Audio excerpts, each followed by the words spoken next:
Roadium Radio knows how to podcast. Roadium Radio knows how to podcast. In the city of Wilmington, we keep it rockin'. So come on, shake it for me, Kelly. Yeah, Dr. Dre is in full effect, and I gotta tell y'all a little something.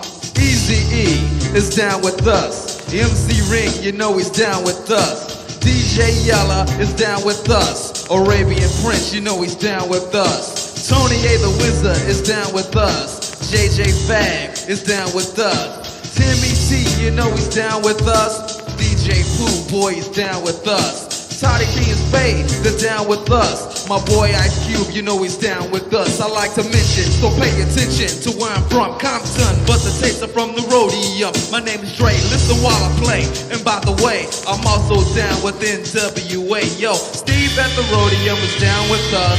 Slanging funky tapes, it is a must. We're number one. Tony A. Tony A. When you're ready, go. Welcome everybody to Roadium Radio episode 51. And before I introduce my special guest, I got a couple of announcements. You guys already know the program. First and foremost, this was supposed to be a double feature, but what happened was one of the guys decided to pull out, canceled at the last minute. That's something that I have no power over. It happens. A lot of times, a lot of you guys don't know what goes on behind the scenes. We have people booked and a lot of them cancel, and many of them cancel the day of or the day before. I'm not going to sit here and throw anybody under the bus, but one of our guests canceled. But it doesn't matter because we got Kujo in the motherfucking building. But before I introduce him, once again, the Roadium mixtape DOCUMIXERY available at DOCUMIXERY.com, and you can use the coupon, the TRND20, to get a 20% discount. So go ahead and do that. You could also buy the mixtapes via download at DOCUMIXERY.com. There are 8 available. You can buy 4 for $30, or you can buy them all. We will eventually have the CDs in a couple of days, actually, possibly this week. We'll put out a flyer on our Facebook, our Instagram, and our YouTube. Let everybody know that the CDs are available for those that like hard copy still. And we are on all major media platforms. And I always say, if there's one that we're not on and you find it, please let us know and we'll make sure we're on there. But we are definitely on all media platforms. A lot of people are constantly they're emailing me at roadiumradio@gmail.com, DMing me or inboxing me or commenting about certain artists that they want to see here. Keep in mind that many of them I've already had booked, but due to this coronavirus thing, a lot of them don't want to come out. I get it. I understand. There's nothing I can do about that. People are constantly on me. Hey, when are you going to get this guy? When are you going to get this guy? Many of those major artists have canceled due to this coronavirus thing. So just be patient with me and they will be on here. Believe me, I got a lot of friends. I know a lot of people and they want to come on here, but due to this, they can't. But anybody who hits me on the live chat, at least $10 or more, I will send you a Tony A toilet paper, okay, for that ass. Hey, Tony, can I get one of those toilet papers? Yeah, I'm going to give him one of these toilet papers. I'll give him a couple of sheets. I'll wrap it back up, autograph it, and send it to your ass. Other than that, I know a couple of people sent me gifts, and I got this. I know it's a couple of shirts and a hat. I'll open them up next week. Well, the next show. I want to say thank you for everybody that sends me gifts. If you got anything you want to send me to my table, let me know. And if it's dope, I'll put it on. If it's just like an old boot, I'm not going to put it up here. So, but without further ado, please allow me to introduce GARDENA's best kept secret, Kujo, in the motherfucking building. How you doing, brother? I'm doing good, Tony. Oh man, I'm glad you're doing good. I see you got a couple of Modelos. You still drinking one over there? Oh yeah, I got one and I got this one. You know, I always double fist like a showdown in Japan. Hell yeah. Always double fist. Hell yeah. Hey, really quick, how is your weekend going so far, man? It's going pretty good. Just busy. I'm trying to get the cipher done, and I'm getting sponsored by Eddie Blue Line and a couple other people to do a cipher to help people, come up. People that, like youngsters, olders, whatever. It don't matter. It's that they don't have the platform or the networking, and I'm trying to find those people, kind of like American Idol, but for rapping. But it's not like American Idol though. But I guess that's the way I could put it to where you guys can understand. Yeah. Just I'm trying to start that just because there's so many people that are so talented and maybe they don't have the confidence themselves, but like they don't even know they're dope. I don't know. I'm just trying to put this first volume 1 cipher together and trying to start something that people can watch every couple months or month and show talent because we are talented. You just came back from one. How did that happen? Is this yours? Did you host it? Did somebody call you, or how did that come about?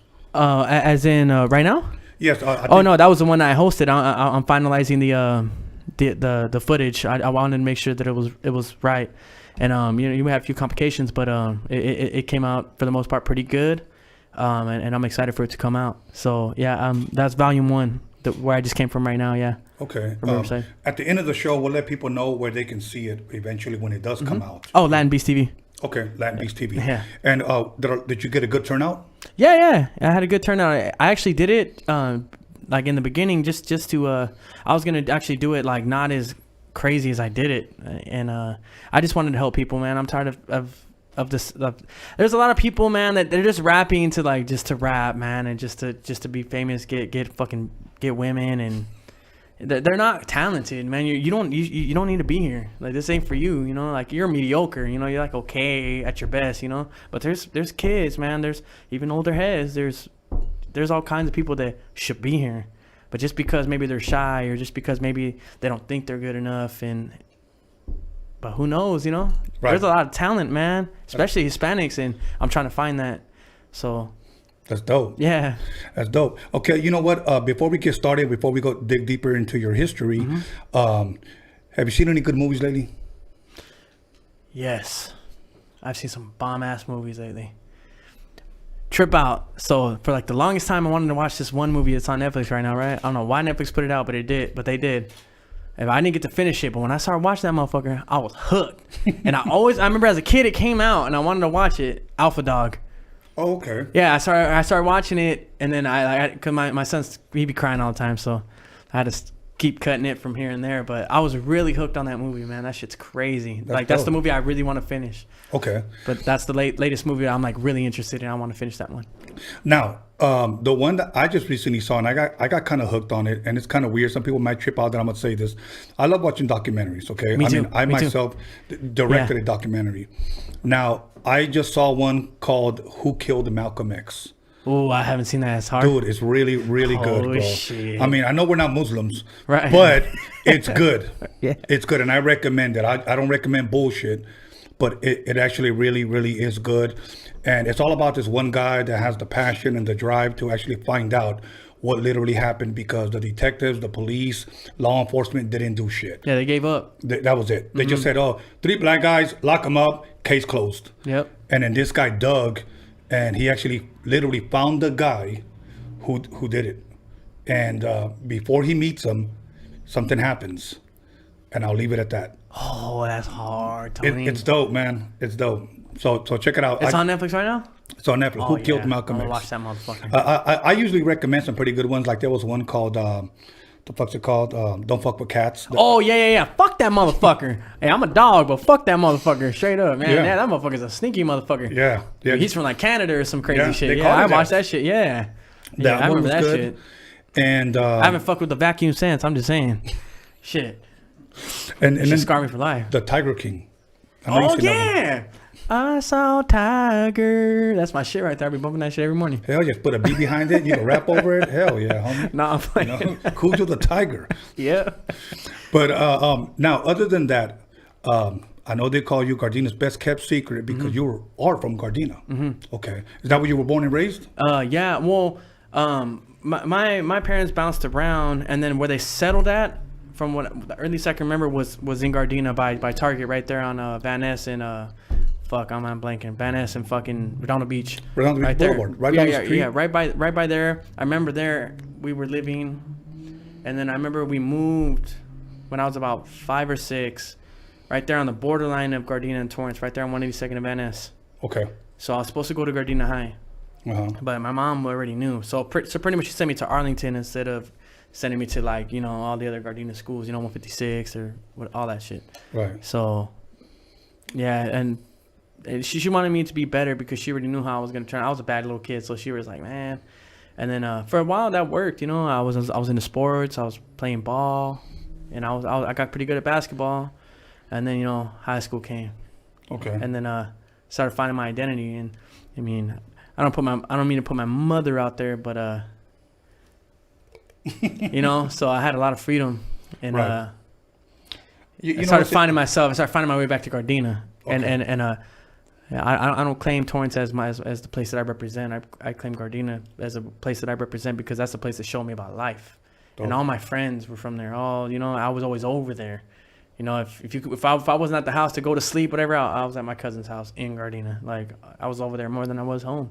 And Okay. to me, that's home. You know, I was born at Little Company in Mary, but the G is the G, man, and like, I'm from the G, you know. That's what I represent. And I know you lifted up your beer can, but how old were you when you first started drinking, man? I was 12 or 13 years old. Really? Yeah. Now, here's a goofy question. I'm sorry to interrupt you, Yeah. okay? A lot of people, they always come, you always interrupt your guests. No, I'm I not love it. Here's the thing. When you first tasted beer, did you like it? No, I used to try and get like Smirnoff, those little Smirnoff flavor ones, and act like I was hard.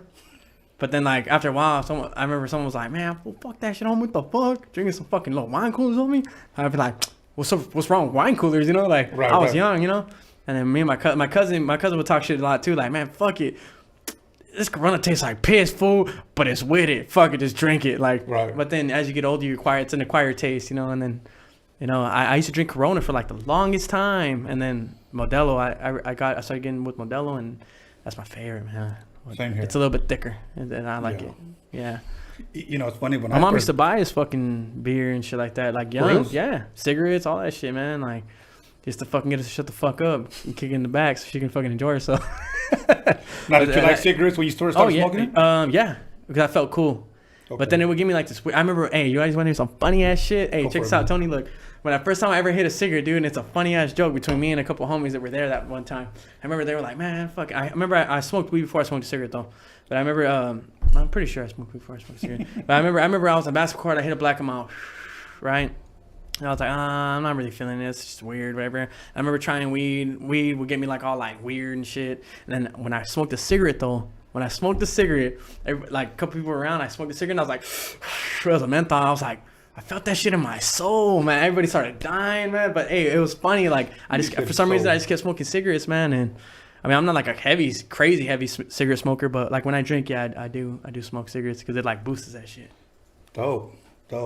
You know what? The first time I ever tried smoking a cigarette was with my boy Angel. We were like teenagers, and we smoked those cigarettes. You remember the cigarettes called Cloves? Cloves. That's what they're called. That They have sounds familiar, but they I have a don't think I've weird ever bought any. scent. We just wanted to be cool, and here I was trying to inhale it, and I was, believe it or not, I was smoking it like a joint because I didn't know anything about smoking. Right. I never got into smoking. Yeah, me too. Man. And that motherfucker gave me a head rush, and my head started hurting, bro. And he was like, you all right? And I was like, yeah, man, I'm cool. This shit's good. Fuck no, bro. And then, you know, after a while, it gives you Wasco. You're like, but anyways, man. It's funny. You say you lived on Van Ness or and Redondo Beach? No. Well, when as far as I can remember, I was on Redondo Beach in Van Ness. Yes. Right next to the Roadium. Yes. Yeah. Right there by the Carl Jr. By the liquor store. There used to be a karate spot right there. I used to go there That's to that right. karate spot. Shoran Ryu or some shit like that. Yeah, I remember. So you were like one of those sensei. How you doing? Mr. Miyagi. Yes, sir. Dope. So I'll be whooping ass. Yeah. See, you lived by the Roadium. Now you're at Roadium Radio. Yeah, that's a crazy fucking thing too, man. Because at that age, I never knew how important the Roadium really was. It's like, to us in the Harbor area, it's like a landmark, you know. Yeah. But like, you don't really find that out until you're into music and you're like a teen. You start knowing who's been there and stuff. Yeah. That's And dope, man. shit like That's that. dope. Now, growing up at home with your mom, obviously your mom break you off with cigarettes and beer cans. And, As a teen, yeah. Young teen. What type of music did she play that you grew up with her? Oh, see, and I do have to give her props because she would play some real good music and it would throw everyone off like, damn, boy, you listen to that shit? And it's because my mom's a real big oldie fan. She loves funk and shit like that. So like that's why I'm so loyal to funk. Like I love funk more than a lot of shit. I listen to oldies too, but I know a lot of like rare songs and stuff because my mom would just play them. But the thing with my mom is it would get annoying because she would like repeat the same fucking song like 15 times, especially after she get all pedal out. Yeah, if she fucking repeat the same song like 15 times. But it would help me to like see what they said. And I mean, my music influence from her was oldies and funk. Now when I would go kick it out, kick it with my Uncle Chino, he's from around the park. He would bump NWA and shit like that. It would I had like different kinds of shit.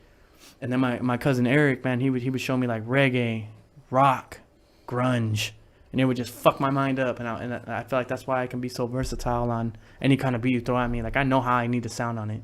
That's dope. You know, that's a good thing, man. That's a good thing. You know, and I'm glad you're versatile and you were open to so much different music, because I've known some dope artists that love listening to rock, love listening to classical. They grew up on funk and oldies, so they can adapt to anything. Yeah. You know, I mean, and then I know other cats that were just raised on rap.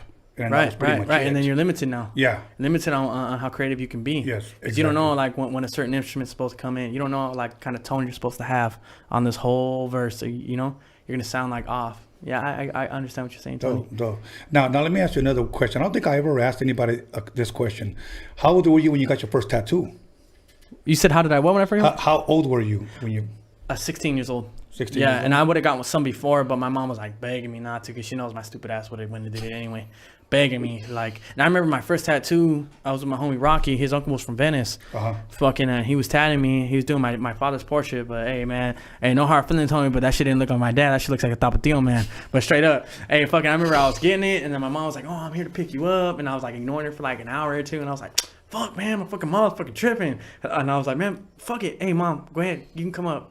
Like, you know, it just, like, if you want to watch it, then, like, don't be fucking out here acting weird, you know? Right. And I remember she came over, she started crying, like, fucking, like, I can't believe it. That does look like Tapatio, man. Tattoo. Yeah, it does. Well, look, zoom in on that motherfucker right now. Oh, yeah. It's fucking Tapatio. That's my dad right there. Hell yeah, without the hat. Hey, Tapatio, you know, I keep it hot, straight up. Yeah, That's no, dope. fucking, and I remember she was crying, and she was like, I was just like, fuck. I told the tattoo artist, like, all right, fool. We can't be doing the extras on this tattoo. Just finish up what you got to finish up. And like, I'm gonna bounce, fool. Because I couldn't see my mom crying right there. You know, she's got old ways too. But it's a trip, motherfucker. Because it's like, how the fuck you gonna fucking be giving us beer and cigarettes and all that crazy shit? You know, like you don't give a fuck. But then like you're getting a tattoo and it's like breaking your heart. You know. Yeah. But I mean, it is what it is. You know. So, but you know, I can't see my mom cry, so I fucking Right. bounce out. Yeah. You know, sometimes I've known guys that have gotten tattoos. Like you said, it's not your dad, it's the Tapatio guy. This one guy pulls up and he shows me, and he's got a real serious face. He goes, "What do you think about my tattoo?" And he didn't look like real happy, you know? Wait, what it look like? And I just said, "Damn, like, you know, is that your grandmother or something?" like it looked like an old lady. I go, "Is that your grandmother or something?" And he goes, "Nah, man, it's the Joker from Batman." Sorry, you know, but yeah, it's the Joker from Batman. But I was like, "Oh, okay, cool." I man." guess I'm all right then, huh? Yeah, you're good. You're good.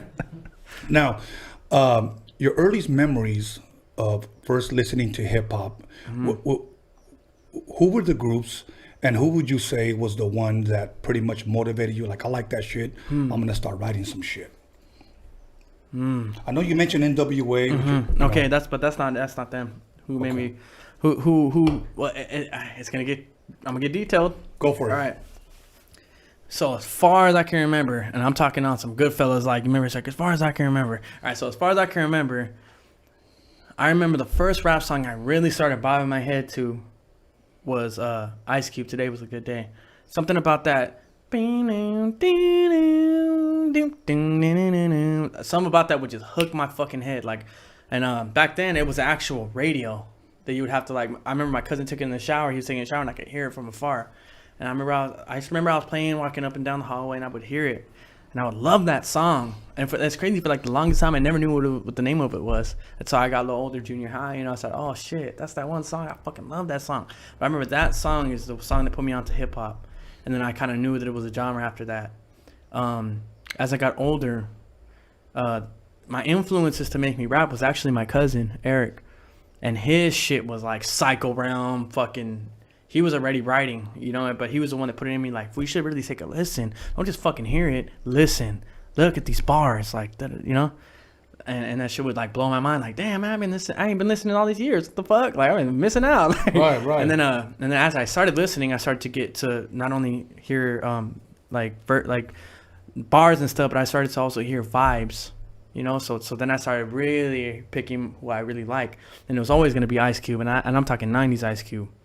90s Ice Cube was untouchable. I mean, Pac is dope. Pac is whatever everybody's gonna say, and he's up there for me too, man. But you want to get on LA shit is 90s Ice Cube. Yeah. 90s Ice Cube was that real gang banging shit, man. That shit was just he spoke on every fucking detail, man. And Yeah. but you know, shout out to Pac though too. You know, Pac is like right there too. But for me, it's always gonna be 90s Cube and 90s DJ Quick for the vibe, for that. You can be smooth. You know, you can be good looking. You can be, you know, you can feel good, and it's still gangster. That's dope. And then Sugar Free, when I really don't give a fuck, I'll bump some Sugar Free. And yeah. That's dope. That's dope. Now, around how old were you when you first started writing? Again, back to my cousin, made me fucking put a pen in my hand and try it. So he straight said, "Toma, güey." Yeah. Me and his brother just actually got done getting down with some fool in the alley, walked back to the fucking house. I remember we were eating like spaghetti or something like that, something red. I remember we were eating spaghetti or something, and he was just like, I looked over at him and I'm like, "What the fuck you doing?" And he's like, "Oh, I'm writing." And I was like, "All right." I knew he would write before, you know. Uh-huh. And then he was like, "Nah, fool, try it." And I was like, "Ah, man, fuck that shit's for rappers. Fool, what the fuck, I'm out here, you know, like just being a stupid ass fucking youngster, you know." And then he was like, "No, try it, fool. Look what I wrote." And he would explain every bar to me at that point. Like, "Look, man, what I said was this," and then it kind of intrigued me. And then he was like, "Watch here," and he gave me some earphones, and I put it in. I was listening to the same thing, and I wrote it right there with him too. And I remember the first thing that came out was horrible, bad. And then like, but I thought it was like not that bad. But it's like, if I would hear it now, I'd have been like, "Oh man, this ain't for you, brother." Right. But Right. I worked at it. Uh-huh. And then I became addicted. Like to me writing was a drug. And then every day I was coming out with the whole verse. And then it went from a verse to 2 verses a day. Recording on my phone. Really? Because yeah, at that time, and I know this, and no one's done this shit. Because when I tell everyone, everyone's tripped the fuck out. When I first started writing, it was especially hard to fucking get in a studio or whatever. I mean, it was hard. So, and I didn't have no money or nothing like that. So I would get my phone. I'd go on my PlayStation, play the fucking beat, have it coming out the TV. That's how I played the beat. Hit a voice memo, put it down, and fucking have my pen and pad right, or actually I wrote it, so my pad right here, reading it as I'm saying it, like, "Yo, I'll be did it," like making sure. And if it didn't sound right, do it over. If I fucked up on the last line of the whole song, start over. Wow. If I cleared the whole song, perfect. If it didn't sound loud enough, do it over. So that's when it comes to now when I get in an actual studio, how easy that shit is. And that's how and I can actually show you proof. How fucking, can I show you guys? Go for it. Like man, I used to make it happen. We used to make it happen because it was our dream, you know? It was our dream. And I actually talked to my cousin not too long ago, and he was like, "Man, I'm so fucking proud of you, dude. Like, I gave up on my shit, you know? Not that I gave up on my shit, but I went to do other things, and like, look, you kept doing your thing, you know? And I'm proud because I know that whenever he wants to fucking get back into it, he's right there exactly where I'm at, on the flat line with me. He put the pen in my hand. And he's sicker than I am, and that's the craziest fucking thing. Like, he's way sicker than me.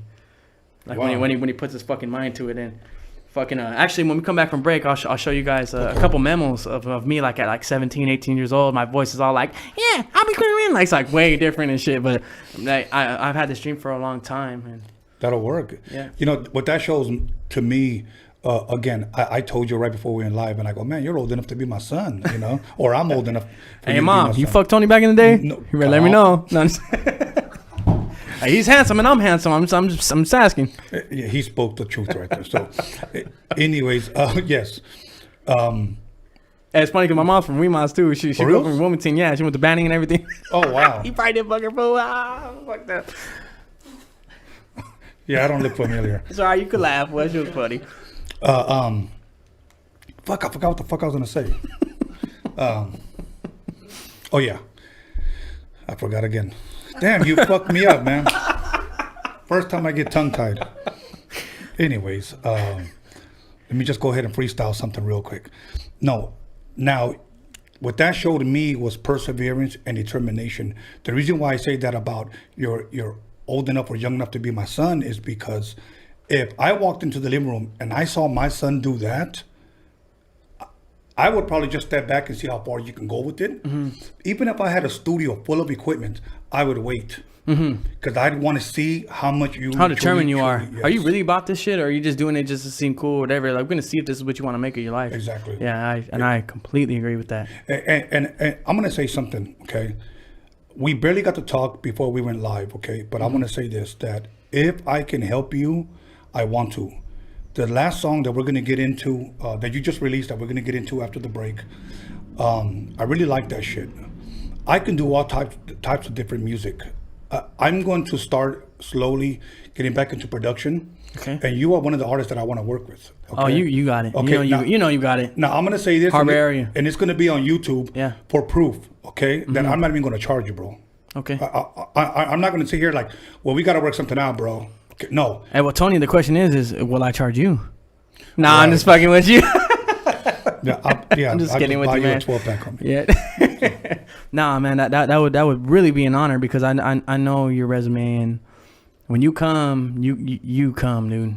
Like, correct, and you know what you're doing, and it would be an honor, man, to work with you and who you've worked with. I'd love to be on your resume too. Most definitely, man. Most definitely. I see it, bro. I just think you are right there to taking this to a whole new other fucking level and leaving everybody behind. Now I say leaving everybody behind, not in a negative way. Yeah, I know. You know. Yeah, I know. I know what you mean, and that's something I'm kind of like.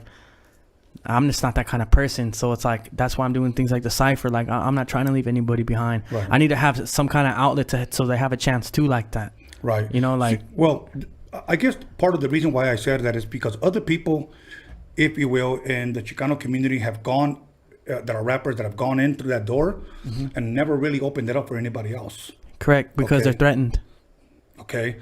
And you doing the ciphers and you doing what you want to do through this music, you're going to open the door for a lot of other people that want to come in. And it's just not, the way I see you is that it's just not about you. It's about helping others. Yes. You know, and that's why I created, along with my team here, this platform to give everybody a voice. Yes, because I mean, I know I'm good enough to survive with the big dogs, whether it's black fools, white fools, no matter who it is. I can survive with them. I know I can. Right. I know I can. Right. So with that being said, it's like I'm not threatening in any kind of way. So it's to the point where it's like I need a squad that are not afraid too, and they can hang with these fools too. Right. And they need to know, Tony, like, man, I know we have a certain look to us that you used to seeing before, and you used to like a certain sound before, but like, man, that shit has evolved. Them kids at that time are growing up now, and that's us. And the essays can bring it. Right. The essays can bring it, you know, like, and just like, man, give us a chance, dog. Yeah. And if you don't want to give us a chance, well, then it's my job to make you give us a chance. Or make them move out the way. Yeah. That's dope. Because I mean, I'm willing to go up against whoever, and people might laugh like, "Oh man, you think you're good enough?" I know I'm good enough. Right. I can go up against Eminem, Crooked Eye, his whole squad, and I can hang with them. I know I can. Well, let me say this. So that's my dream, you know. I want to make where's our fucking place in here? Right. Like, man, move out the way, homie. Like, it's our spot. Like, our little shit. That's But, dope, yeah. man. Well, I'm glad you have that attitude, and you're a humble cat, bro. At it, you know. But you know what you want, so you speak on it, and I get it. I'm the same way, bro. A lot of people know me as a humble cat that has a loud mouth, and I will speak not only for myself but for my people, for my team, you know. But at the same time, I'm a very humble cat, and I'm willing to help anybody out, you know. Now, as far as music is concerned, are you working with on an EP album or anything right now? Yes, I'm actually working on an EP with Fan First. Okay. Bozo has came out of Fan First as well. Bozo helped establish, make Fan First get up. But Fan First was, that they've shown me love since the start, and Fan First they're one of the, people, I'm just letting you guys know, man, Fan First is on a bunch of things, man. And that since I left High Power, I remember they told me, like, man, you're never gonna find another studio. You ain't gonna be shit. You ain't never gonna, you're done now. Mm-hmm. And Fan First threw their hand out to me. Okay. Like, hey, man, we'll pay for the fucking producers. You don't know what's the goddamn thing. Okay. Like, you're still a little youngster, fool. Like, come do your thing, fool. Like, right. We're not gonna fucking charge you nothing. And shout out to Stevie from Fan First, man. Straight up, shout out from Van Nuys. That's without him, Kujo probably I wouldn't be as far as I am right now. So shout out to Fan First for that. That'll work. That'll work. So here's what we're gonna do. We're gonna go ahead and press pause right there. We're gonna take a break. So if you need to use the restroom or use some of this toilet paper, let me know. And we'll come back. We'll let everybody go take a shit, a piss, or a Modelo break, and come back. I'm not gonna drink till the last 30 minutes because if not, I'll get like. Okay, but other than I kind that, of want that though. I kind of want that to happen. yeah. We got Kujo in the motherfucking building. Okay, so 10 minutes. Call somebody, text somebody, page somebody, slap the shit out of somebody. Let them know the Gardena, Harbor area, Wilmington is in the motherfucking building. Yep. We'll be back. Harbor area.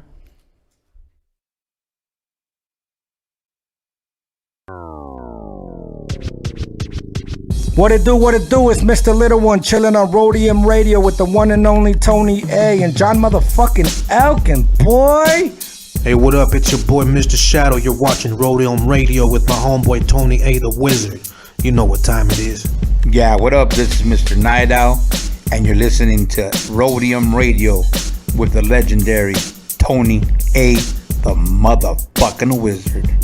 Yo, what's cracking? Nosotros somos Aquid. Estamos aquí con Tony A the Wizard. You know Roadium Radio, damn it. You know what it is.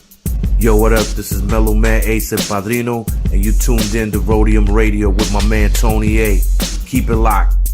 Yo, what's cracking? It's your boy OG Arabian Prince from the world's most dangerous group, NWA. Sitting here with my boy Tony A the Wizard on Roadium Radio. What's up? This is Esther Dazzle, Spanish Fly, Harbor Area's finest. Tune in to Tony A on Roadium Radio. What's up, everybody? It's your homegirl Magic Girl, and you are now listening to Roadium Radio with Tony A the Wizard. Yo, what's up? This is Bozo, aka Emiliano. You tune into Roadium Radio on Tony Vision's YouTube channel. Let's get it. What up? This is Misfit Soto. You guys are now in tune to Roadium Radio right here on Tony Vision on YouTube. Yep. Check it out. This is MC Poncho on the MIC. Shout out to Tony A the Wizard, Roadium Radio. You already know. What up, this is DJ Trick, Spanish Fly, and you're watching Tony A on the Roadium Radio Show. Big G, Roadium Radio, Tony A in full effect. Stay tuned, watch, listen. This is how we doing it over here.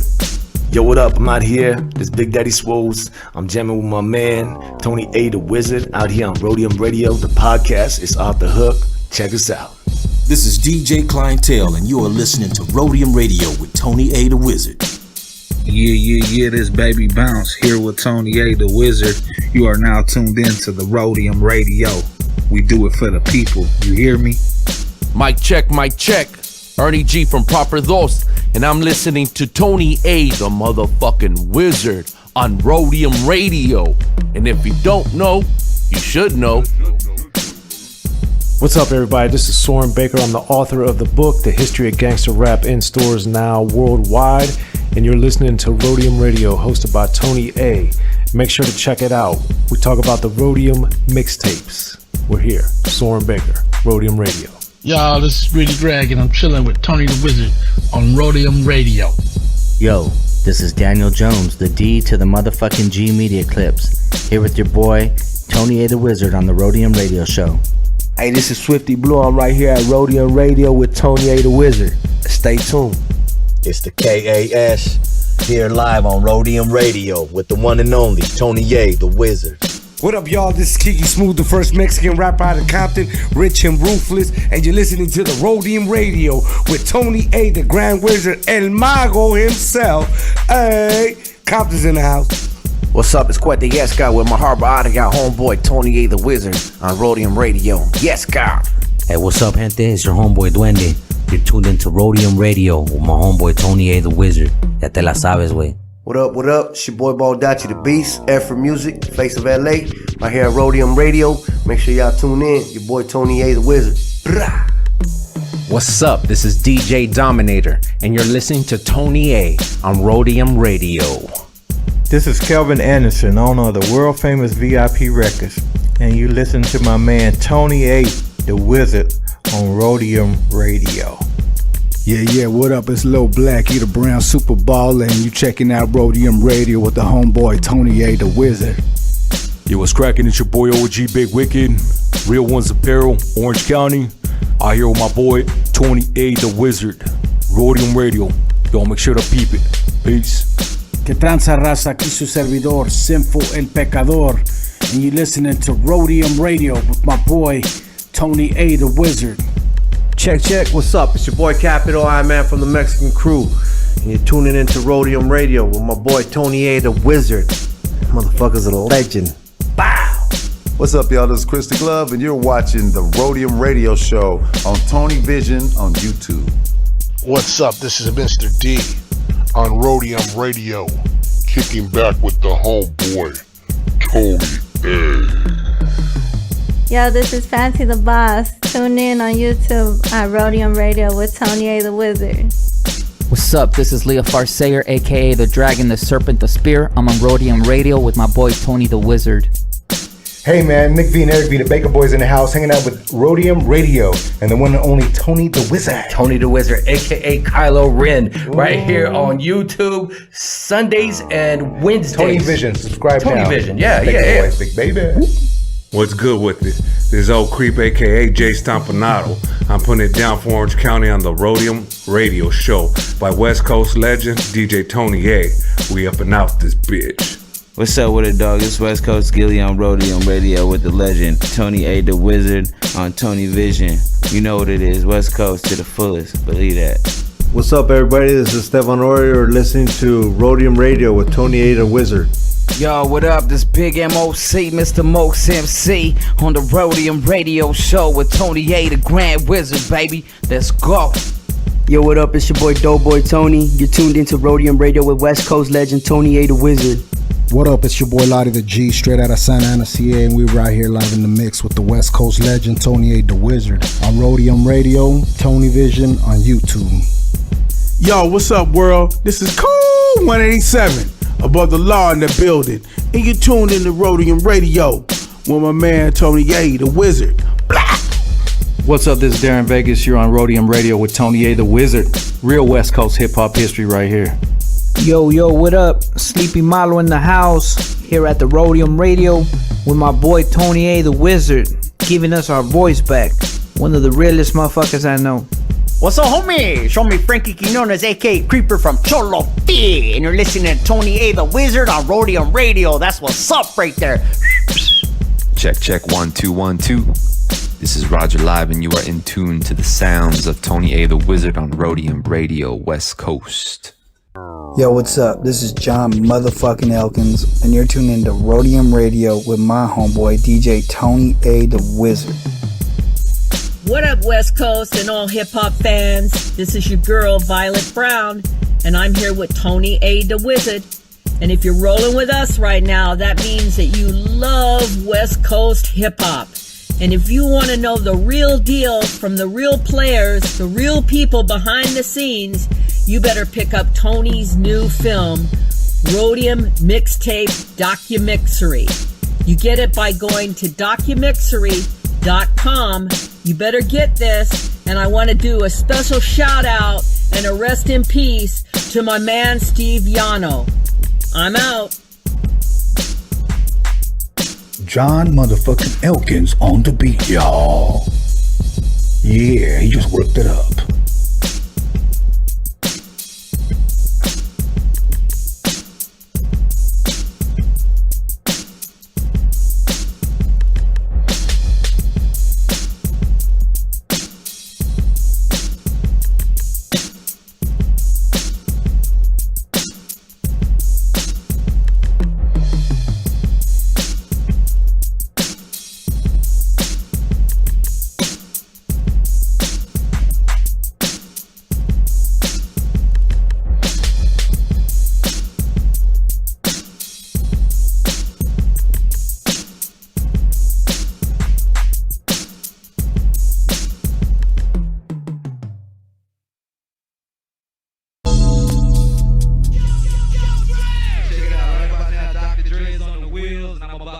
Tear shit up. AOT, you got a level? Steve, hit record, man. Get busy, easy, and Tony A on the 12 technique, see? Here's a little something by a nigga like me. They never shoot a 35 cent from the stage. Yo, this is your main man stage.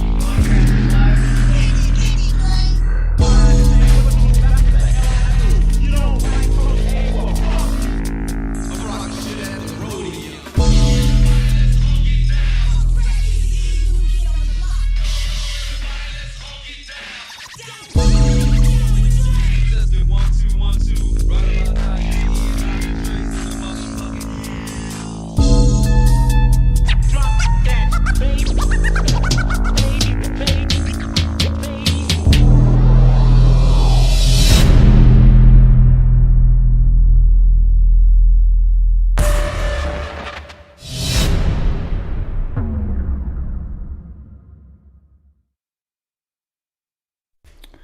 Welcome back, everybody, to Roadium Radio episode 51.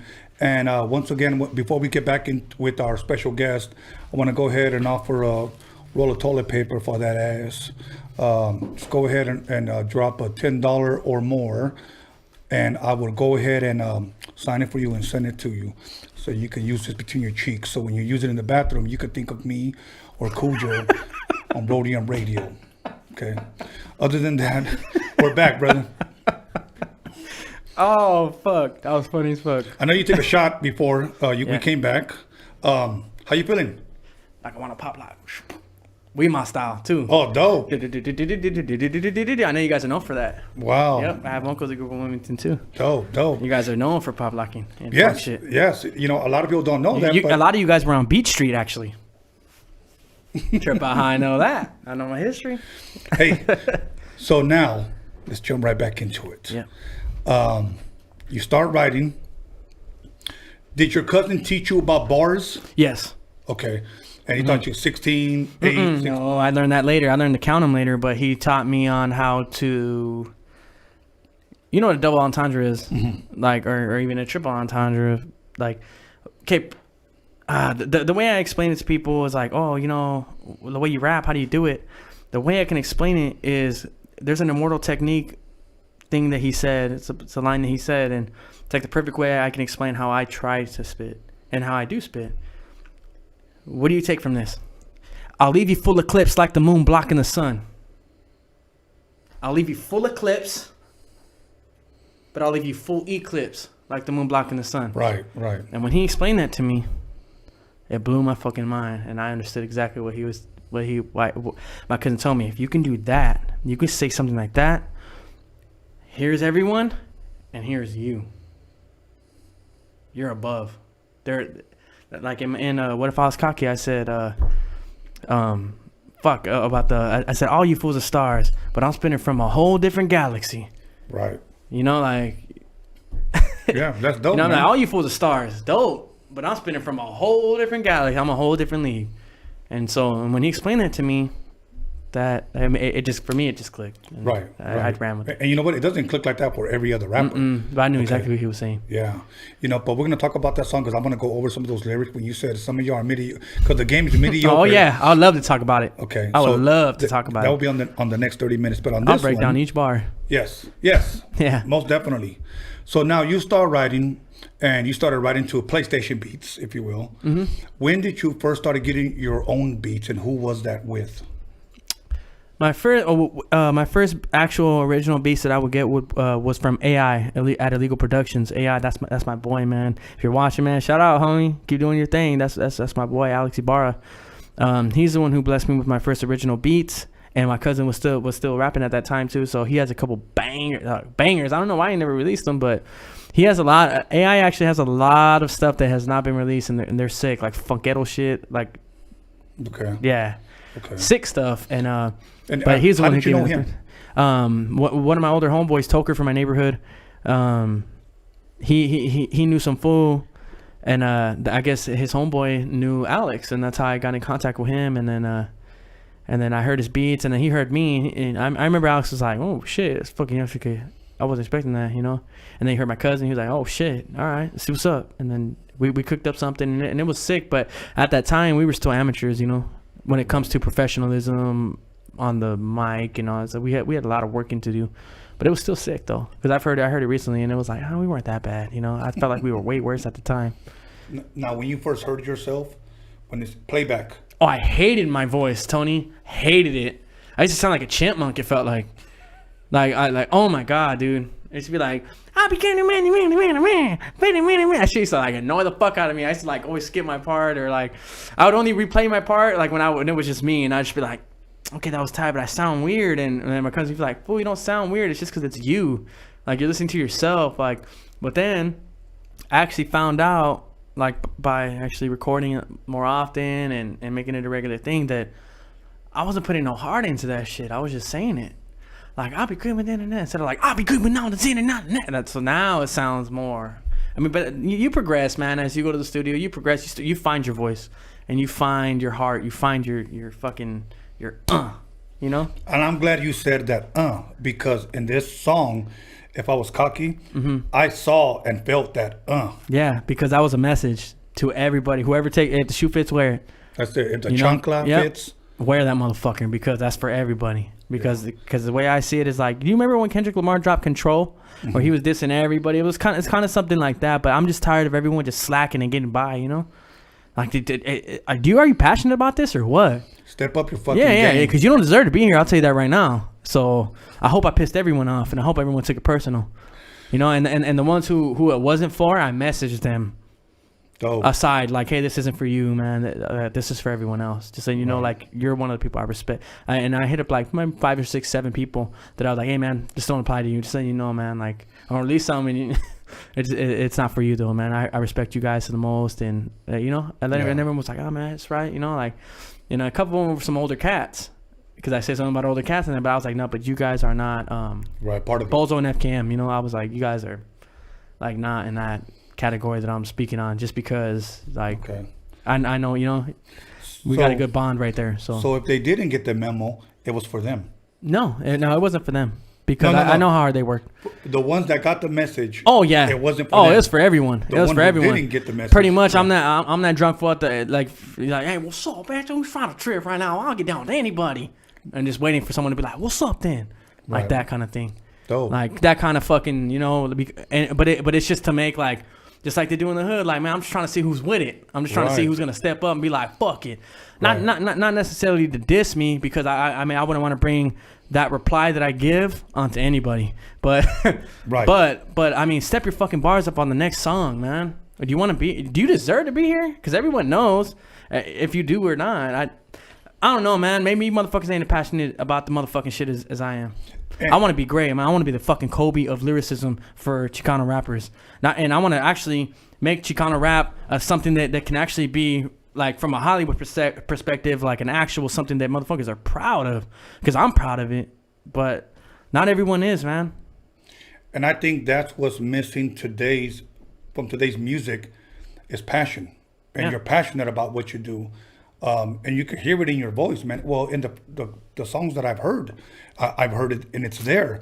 I think that's why when you hear songs like, whether it's Marvin Gaye or Al Green or the Delphonics, you hear that in there. And I think with today's music, you don't hear it anymore. A lot of people, a lot of rappers settle. And I'll use that word, they settle with the little popularity they have. Sometimes they'll even trade in money for the popularity. As long as I get 10,000 likes and as long as I'm certified on Instagram, I'm cool. Because now with these fools, it's like money talks, you know, for them. And it's like, well, I feel like what separates them, Tony, from me is like, there's no passion, like you said. Like, for them, it's just like, man, I'm just doing this shit to get some high-nas. I'm just doing this shit to, like, get my shit up. Hopefully someone gives me some free shit, like some free shirts, some free weed, chilling, like, you know, get my face tatted, chill up, fucking take some picture with some fake jewelry, but it looks real, you know? But, hey, man, I've been broke all my fucking life, dog.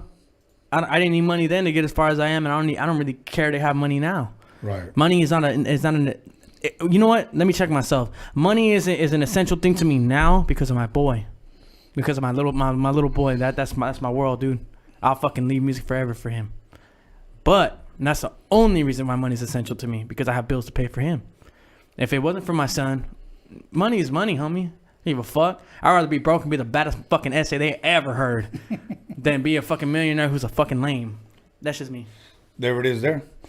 Now, you get together with your boy. Yeah. When you guys first started recording, what were you guys recording on? Do you remember? It was like a fucking weird ass, like a fucking dark beat. Like, I don't know. Hey, I'm a mimic it. You guys can make fun of it. It was like, meow, meow, meow, meow. It was like some ghost shit. Like, it was crazy. But I remember we murdered that shit. That shit was tight.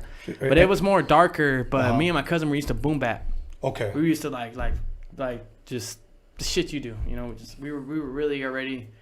That was different to us at that time. When he pulled that out, we were like, oh shit, fuck, fool. All right, let's get with it. But it was like way not what we were expecting at that time. Do you remember what equipment he was using to make beats? Yeah, Pro Tools. Yeah, he had the works. Okay.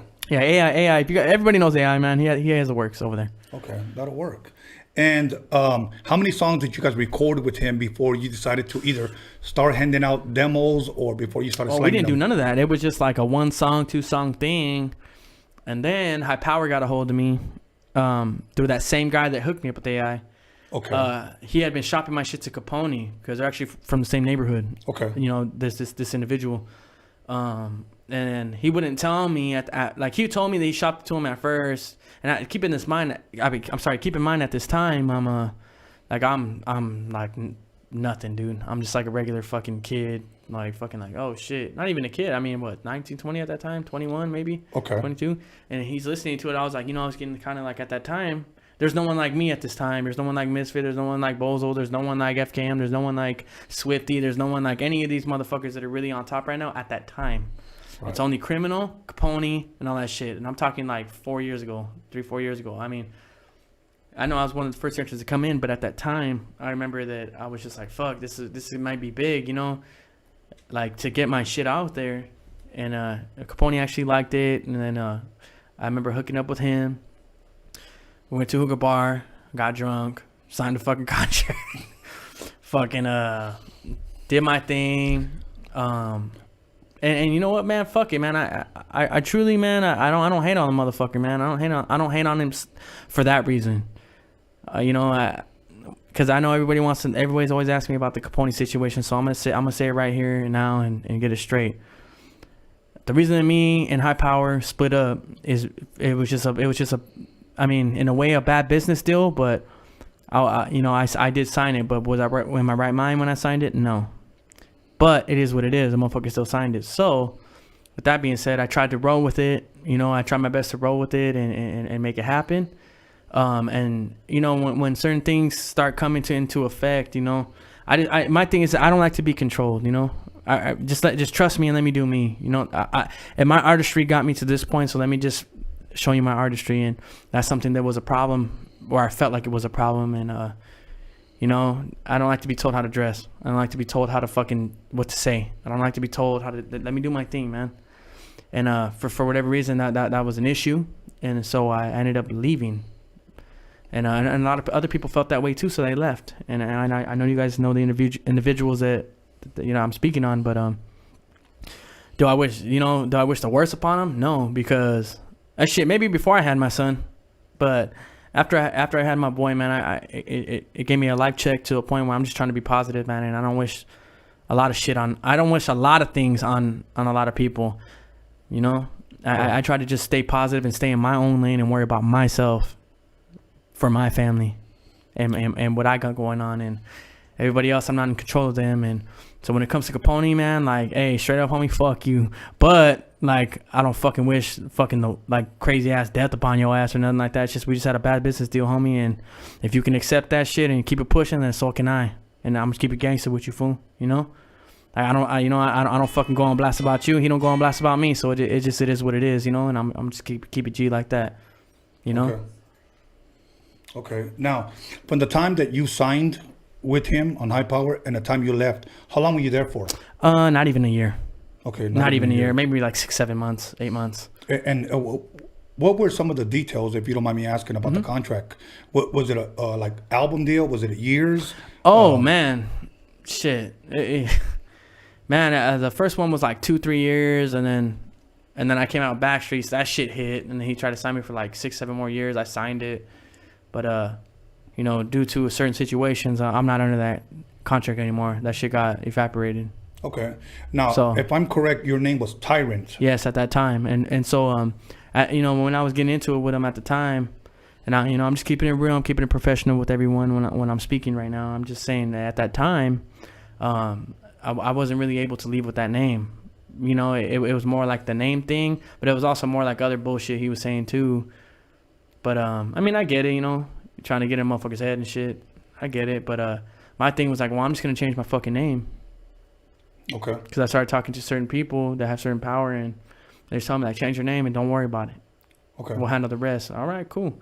Change my name, and it's been cake after that. And that, man, like I said, dog, it is what it is, man. Sometimes people part ways, man, but I don't wish the worst upon anybody. Right. And shit, man, I wish success to even my enemies, dog. Okay. I'm just keeping it real with you, Tony, because after I had my boy, man, I realized how precious life is, and it's been fucking with my head, dog, since my son's been born. Like, I just think a little different now, and Yeah. I feel like it's a maturity thing, but you know, before I would have came on here and I would have talked shit about the guy. I would have fucking crucified him. But at the same time, right now, I'm just gonna say the truth, and I'm just answering the simple questions that everybody's in my DMs asking. Right. As professional as professional as I can, and I'm just keeping it real. Oh, good, man. Well, you know what? I think that's all everybody wanted. Because I'm tired of getting asked those motherfucking questions. Yeah, well, you know what? And you're settling the score right here. You Yeah. know, so they don't have to ask you anymore. You know what? Go to Roadium Radio, listen to my episode 51, and it's all there. 'Cause that's the past to me. I've been on to bigger and better things, but I'm just saying I'm gonna talk about it for like the last time, you know, just to let everyone know what they wanted to know.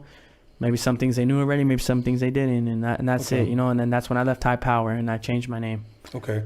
Now, just to ask you one more question about that, because you told us it wasn't even a year. Within that year, would you say did anything good possibly come out of that? Yeah, and I can't even lie, man. Yeah, you know, I got a couple followers, not a couple. I got a cool amount of followers, but that's what I mean by a couple. I got hooked up with some followers. I got some music videos out there at that time. And honestly, dude, I was a fucking youngster that was on top, dude. I still kind of feel like that when it comes to my age group. Yeah. And that's one thing that I can't deny is that he did give me that platform at first.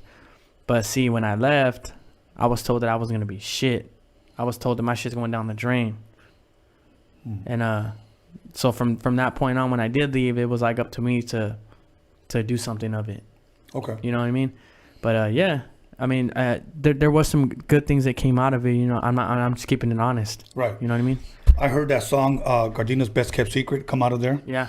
That's a fucking dope ass song. Thank you. And I saw a lot of people that I don't know how to say it. I guess they judge the video, they judge the lyrics. It's all over YouTube. People can see it, and they give you so much fucking love for the way you came off on I remember I was so fucking drunk that night that they posted it, and I was like drunk because I had no confidence in it.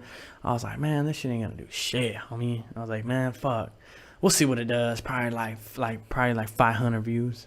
I remember I was thinking like that. Probably 500 views, 1,000 if I'm like super lucky. Do you know that shit hit like, I don't even remember, probably like almost 20,000. I remember it hitting 18,000 views when it was 9 o'clock that night. And I'm pretty sure it passed 20,000 views in one day. Right. And I was like, damn. And I remember like my cousin, everyone was like, fool, see? Like, see, they ain't ready, homie. Like, you're the youngest fool. Like, don't doubt yourself. You can do big things, fool. Right. And dope. Yeah, I just kept on it. Now, before the name Tyrant, did you ever have a different name coming up? No. How did you come up with that? Tyrant. Oh, I couldn't find a fucking name, man. I couldn't find a fucking name, and then my older homies, my older homie from my hood, his fucking homeboy was like, man, why don't you call yourself Tyrant? And there was a few reasons why. He was like, I'm Tyrant because the Tyrant, like, he be abusing his power, and I was like, all right, yeah, that's right. That's cool. Fuck it. Because we couldn't find a name for the longest time, you know. Okay. So I just chose it. Like, fuck it, you know. And was it easy to find the Cujo, or did you just look up the movie? This is a good story how I found Kujo, and it's funny because everyone tells me that Kujo actually fits me like 1,000 times better. Cause my neighborhood's Dogtown, right? Right. Fucking Kujo's a killer dog, right? I got paws on my face, right? But it's funny because before that was even in anybody's head, Kujo, right? I remember it was me, and I'm keeping it honest. At that time, it was me. I was at Misfit Studio. It was me, Misfit, my homeboy Wailu, right? And I remember we were chilling, and then fucking we were thinking about names. I was like, man, I need to change my fucking name, dog. Like, fuck, I want some hard ass shit. And then fucking I forgot what I think I came up with like, man, I should call myself Taz. And they were like, and started laughing and shit. I'm like, yeah, that's stupid, huh? We were coming up with like dumbass names. And then my homie Wailu was like, fool, you should call yourself Kujo, fool, like the fucking killer dog. And at that time, I never seen the movie. And I was like, the fuck? And he showed me a picture and like the preview or whatever. I was like, right. That's hard. I was like, fuck it, Kujo. And then Misfit was like, the Savage. But I wanted to be called Kujo the Beast. Okay. But then keep in mind that my homie is Baldacci the Beast, so I didn't want to step on toes, you know what I mean? But you know, that's someone I look up to too, you know, Baldy and shit. So I was like, oh, I can't copy, you know. So he was like, just Kujo the Savage, fool. Like the Negros will fuck with it too. And I was like, Kujo. But I was like, I don't like that C though, fool. I want a K because I be killing shit when I go in. He was like, yeah. And that's how that was born, and that's just the honest truth. Dope, man. So now you leave High Power. Mhm. At do you remember what year that was that you left? Like 2 years ago. Okay. And did you start recording immediately? Yeah. Okay. Yeah. Cause when I left there, I started fucking with Misfit. Okay. When he was like at his bottom, like, he Okay. didn't have no followers, nothing like that. And then I remember telling him, I said, like, we would go live. I'll go live, and I have a gang of like live people on live, and then I remember he'd go live and it'd be like, no. I remember telling him, like, cause he would be like, man, fuck, I ain't got no one on my fucking live, and I'd be like, man, trust, fool. Like you're like, don't even trip, fool. You're gonna get followers and shit. Right. Like, and look, he has more followers than me now and shit. That's because I took a year off, Misfit. Just fucking with you. Nah, but now I'm proud of him, dog. Even though, certain situations have occurred or whatever, and he chose to do his thing. I chose to do my thing. Like I said, man, I'm on a different path now to where I'm happy for everybody. And, Okay. and he's doing his thing, and hey, he got more followers than me now. I'm pretty sure when he goes live, he gets more fucking live motherfuckers than me. Oh, So, no? Okay. yeah. You know what? When I first heard Misfit I think it was the same day that I met you. Mhm. I told you he hit me up and asked me, you know what, you're one of the guys that I look up to, and I'm contacting people for the song called Revenge. I think it came out in 2018. He had a guy from Arizona drive down and yeah, the videographer. I remember him. Yeah. And he had asked me, would you come? And I was sharing the story with you that I told him. I would, look, bro, if I don't like the song, because up to that point, I had never heard of Misfit, And I go, if I like the song, then, most definitely. I heard it, and I loved it. I thought it was really different. And that's what I like about your music. His music is different. I like different, A lot of times I get a lot of music, and it just sounds all the same. Mhm. I mean, sometimes I don't want to be mean, but I tell people, dude, if your shit has auto-tone, don't send it to me. I really want to say that, but I'm like, you know what? I'd rather encourage people than discourage them. I really do. But I want everyone to be different. Okay. Now, so that's when I met you, and then from that point on, I saw Misfit evolve and continue to grow. Its popularity grew and everything. But I really like your shit, and I really like your shit. Now, I want to ask you about a song, because you mentioned your son, and you have a song called I See You. Yep. That song really, really stands out to me and my boy John motherfucking Elkins. We really dig that song. What inspired you, obviously, other than the obvious, your son, and who produced it to do that song? That would be AI at Illegal Productions. He's the one that produced it. Icon, everybody knows Icon, man. Icon photographer. If you rap it, you know fucking Icon, all right? Icon's the one that fucking he filmed it. And I told Icon what I wanted to capture, and Icon's the type of dude, like, you just tell him what you want to capture, and then just shut the fuck up and let him do his work, And he fucking did it, man. And that's got to be the greatest song I've ever wrote or put out. And it's funny because I actually named, when my father was alive, about my father, I remember when he was alive, and I wrote a song, remembering that time. He passed when I was a kid, but I actually named that song the greatest song I ever wrote, but that's before my son was conceived or anything like that. So, but like now I'd like to change it to like, man, I See You is the greatest song I've ever wrote, I'm pretty sure my pops would approve that. You know what I mean? And like that all that footage is real footage. Okay. It was premeditated. I knew I was gonna put that song out. I had it already. Like I just had to get the footage and everything, and then I before I wrote it, I had all the footage, and then room 319 was like a pipe dream. Like I went off of the real events. Right. I usually try to go off real events, Tony. That's good. When it comes to my music, That's I try good. to, or unless I'm like trying to like make it for everyone, then I try to put other people's shit in there just so they can relate. You know what I mean? Dope. And what's your boy's name? Kane. I got it tatted right here. Kane. Probably can't see it. Okay. Yeah. Dope. That shit hurt like a motherfucker. Hey, my homie from Temple, fucking Lucky, he was like, I swear to God, he was scarring me, but he didn't scar me though. That motherfucker was like, I could have sworn he was just like jabbing, like, oh my bad, like jabbing that shit into me, like, I was like, fuck, fool. But yeah, man, all for my boy. Dope. Love you, Kane. Dope. And how old is he now? Like a year and a couple months. Okay. Yeah. Okay. Plan to put him on any sports, doing all. Yeah. He's not doing none of that gangster shit at all. Right. Sports and shit. Even music, I'm like, do sports. Do sports, kid. That'll work. That'll work, man. That's a good thing. You know what? I invested a lot in my kids as well, especially my oldest boy. He'll be coming in here soon. He played football, and I didn't want him to be a part of the streets or And I'll be honest, I didn't even want him to be a part of hip hop. You know what I'm saying? Because you know what it brings, dude. You know what time it is. You know, even though I can bring out some of the good things that I've experienced, but there's also a lot of fucking letdowns. Hey, there's more bad than good. That's the shitty part about it. Yeah, it is. So now, before we get into that song, because I want you to break down that song for us on the next 30 minutes. Which one? If I Was Cocky. Oh, yeah, I would love to. Okay, and there's some things that I want to point out. Okay. And we're going to answer the question, and don't answer it now. Okay. If it was directed towards someone, because people have thrown names out there, but don't say nothing just yet. Okay. Even though I pretty much already know the answer. But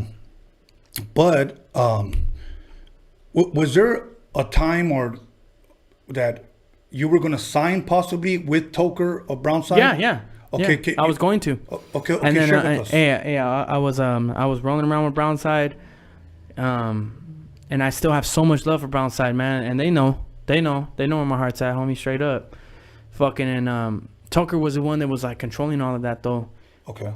As I was supposed to go meet with him in Mexico, you know, a couple weeks ahead, or a couple weeks before he passed. Okay. And that kind of fucked everyone's head up, man, and that's why it didn't happen. Okay. So, but I would have been probably from Brownside. I'm talking 100%. I would have been from Brownside. Okay. Yeah. Now, just for the people that may not know, was this before High Power or after? This is after. Okay. After I had left, but it wasn't like on a jumping fence type shit. I had left. I got cool with Travi. He took me around and started kicking it with everybody from Brownside, and then they showed me love, and it was a whole different vibe than High Power. I'm talking like a 360 flip. And the shit was cool, man. I felt like family, you know? And then, it was heading towards there. That's pretty much how it was heading towards there, and then... Okay. You know, unfortunately, the fucking OG, Right. OG fell. Now, before you were supposed to go over there to meet him in Mexico, did you ever meet him at all over here? I wish. But I did talk to him. I did have the honor to talk to him on the phone a couple times. Okay. About music, and he was like, "Damn, homie!" I remember he was like, "Damn, homie, you're like a fucking machine gun." Because I remember I seen him like say something about me rapping, and I sound like a machine gun on YouTube. And then he said it again on the phone. He's like, "You're like a fucking machine gun, boy, like a fucking AR." Just he started going off, homie. That's right. You Brownside or what? And I was like, "I'm with it." And like we would talk whenever Travi would hand me the phone. But that's dope. I remember, man, like he had such a fucking great spirit, man. That's dope. Serious. You know, that's one thing I wanted to ask you. If there's anything that you could take away from just the few times that you talked to him on the phone or the vibe of that camp, what's one thing that you'll always remember or you take with you as far as like if there's one thing that I remember him for, you know, is there anything that's... Man. He used to say some shit, man. I'm a little buzzed, so I'm trying to remember exactly what he used to say. He used to say some funny ass shit that I used to always fucking tell everyone. He'd be like, you sorry motherfucker, or he used to say some shit like that, like you fucking, I forgot. He used to always say some funny ass shit though, man. It's been a while since I heard him though, like, cause you know, unfortunately, but he passed. But like, I remember when he used to watch his live, he used to be like, you fucking, I forgot, man. If you guys are watching, man, fucking message me that shit. He used to be like, you fucking, oh no, I got it. That's what he used to say. Hey, one thing I take away from Toker, he used to be like, you raggedy motherfucker. I used to love when he used to say that shit to motherfuckers, man. That shit used to make me laugh. I used to be watching, she'd be like, you a raggedy motherfucker. That shit used to make me laugh. But one thing I take away from Toker, like on a true tip, is confidence. Me against an army. I don't give a fuck. Still hold mine. Dope. That's what I take from Toker. Dope. So he was. Man, I used to get chills when I used to watch Gang Related. That fucking video, the way he comes up and everybody just around him and fucking just wow. That's dope. Serious, man. Like his confidence was like through the roof. Wow. Like he knew, like I'm Toker, homie. I'll talk my shit. You know, like everybody else bow the fuck down, homie. Well, I love this confidence. That's what I took from him. Let me tell the fans something before we go to break, okay? Because I don't want you to get too buzzed because you're going to break down those lyrics for me in the next 30 minutes. No, it'll be But I'm going to better, start believe drinking, okay? So now, let me tell the fans something really quick. This month, I'm not going to say who, but I will have somebody from Brownside here. Okay. Okay. So if you want to come and chill with us, you're more than welcome. Hell yeah. Because the fans have been waiting. When are you going to get this guy? When are you going to...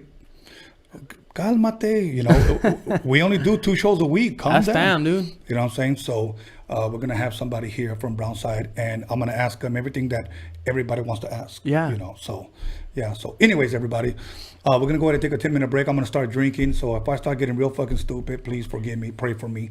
That's how we do it in the harbor, though. Come on, Yeah, Tony. Let 'em exactly. know. Exactly. So we're gonna have some girls start twerking for us right now for 10 straight minutes. up.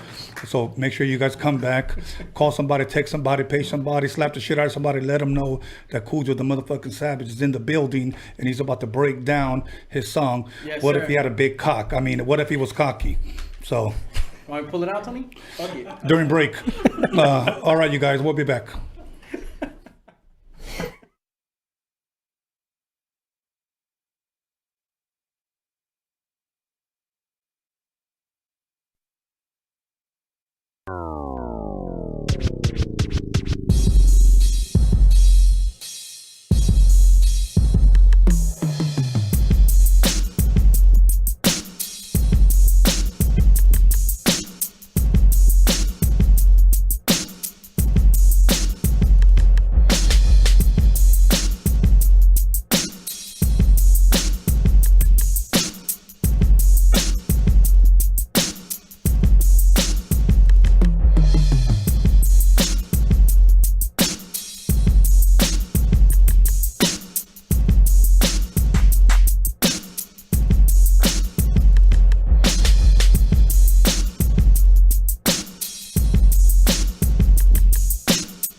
we heard about this young kid from the Harbor area named Tony A. And he was a DJ, Holmes, and he was going in with the big stars, you know what I'm saying? And he was like one of us going in and infiltrating inside of all these MCs, you know what I'm saying? A Roadium mixtape is just mixed of different types of music, no matter what genre it is. And like I said, it's like making your own musical movie. When La Raza came out, man, even the amount of sales of the single of La Raza that got moved out of the Roadium was crazy, bro. And that song just got played and was played in all the stands over there. And I was blessed to go back one time, even to see it, and I want to say in 91 or 92. Although they were not black, they were Oriental, Asian, whatever you want to call them, they were cool. And they embraced everybody, blacks, Latinos, whoever came to the swap meet to want to buy music, they were record people. Welcome back, everybody, to Roadium Radio, episode 51. And I don't know why people are calling me right now, but anyways, they know I'm live. But you know what? Let me go ahead and remind everybody first. Oh, you know what? Let me give a big shout out to my boy Blasto. Once again, he blessed me with the mini michelada. Let me give a shout out to him and for blessing me with this shirt. Now, the reason why I mention him, not only because he blessed me with this and the shirt, but he also suffered a loss in his family. And we want to, on behalf of me and John and everybody, behalf of me, John and DG, on behalf of everybody here, as far as my team, we just want to say that our prayers are with you. And I'm sorry for what happened. So other than that, we just hooked ourselves up with some michelada and some shots. This is where I start drinking. This is where I get kind of goofy. But before I start drinking, I just want to say that for those of you that are watching right now and are not subscribed, many of you have hit me on the DM and have told me, how do I subscribe? It's very simple. Once again, if you're on your laptop or if you're on your phone, the subscribe button, it doesn't say click here. You just hit the word subscribe and it will subscribe you. And then there's a little bell button that you hit that. And every time we go live or every time we upload a video, you will be notified to let you know. But we need you to subscribe. In 7 months, I hit 15,000 subscribers, okay? Help me hit 20 by the end of this month, if that's possible. So once again, encourage somebody, slap the shit out of somebody, and let them know to subscribe to Roadium Radio. Other than that, anything that I might have forgotten, I'll repeat it at the end, because I know John gave me a whole list. But it's not my interview, it's Kujo's interview. And we're going to sip on these shots because I don't want to get too fucked up. Fucking Holmes. Yeah. Let's do it. But I wanted to tell you, because you were rapping a song earlier by Spike. You want to share that? Oh, yeah. Little Spike. Shout out to Little Spike from Eastside Weemans. Homie, me and my cousin Gunner from my neighborhood, we used to bump that shit. And my cousin Looney, too. The one who taught me how to rap. Man, it's funny because, man, Little Spike, we used to really bump that shit. And it's funny because when you really get down to my core and when I really started first rapping, Little Spike is kind of the first ones who kind of taught me how to do that. I'll be kind of like fucking going off, you know, like, right. Like letting him have it, you know? Man, I remember he was like, coming real from the start, you can't fuck with this. I was raised on the streets by some gangster shit. I'm the horny motherfucker from the L's to click. Not giving a fuck, I'm from Wilmington, Harbor area, brown pride, crazy Mexicans. Tell me if I'm wrong, we some hooligans, walking around high, ready to kill again. Little homies learn fast when we lead the attack. Man, we used to bump that shit, even though he was from Weemans. Right. You know, and at the time, he had been passed, unfortunately, at that time that we were listening to him. But like, I'm just saying, as a young me, right. Like, you know, like I would hear him and I would love his energy. Oh. And my cousin Gunner got put on to him, listening to him, and I remember when he showed me, he's like, yeah, fool, there's some fool. I think he passed, but like this fool's from Eastside Weemans, fool. You gotta hear him, fool. This fool's hard. He's hard. You gotta hear it coming real. And that was like always our song. Dope. Like when we be like we're about to get into some shit, fool. I'll say it, man. Like, hey, my cousin knows. Like, if Coming Real comes on, we getting into some shit tonight. That's the fucking code for like, all right, we about to get active. Like something happens, so like we'll be chilling at the fucking family party. As soon as he puts, doom. Like I already know, like fuck, and then like probably end up fighting somebody that night. But man, hey, shout out to Little Spike, man. Shout out to Eastside Weemans, man. Fucking, and that's a Harbor area thing, man. All the way around. Most definitely. You know what I mean? Man. Most definitely. Now, you know what I'm going to do? I'm going to tell my boy John to to send you a link because I want you to watch whenever you have time. So you like watching documentaries, and you're a youngster, okay? Not in a bad way. Yeah. So I want you to watch this. Okay. Really want you to watch this because I want you to see something that was going on pretty much in your city that took place that a lot of people may not know. Yeah. Then after you watch it, like I encourage everybody else, do a 20 to 30 second video clip of yourself and let me know, and I'll give you the email where you can send it and just say, yo, man, I checked this out. I thought blah, blah, blah. Oh, Let me tell you pretty much something. just tell me what I think about it in an honest way. Yeah, in an honest way. Nobody has ever dissed it, bro. No one. Everybody loves it, you know. I wouldn't diss it. It's for my city, so. No. It's hard already. That'll work, man. That'll work.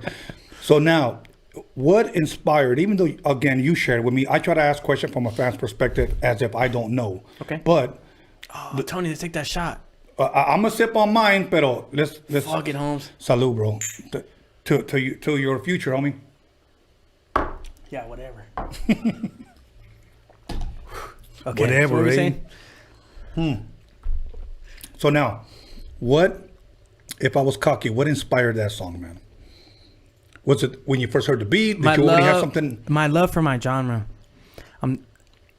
If you rap and you're somebody already, and you guys know who I'm, like if you everybody knows who I know, and fucking, I'm talking to the whole genre, dog. Right. Everybody.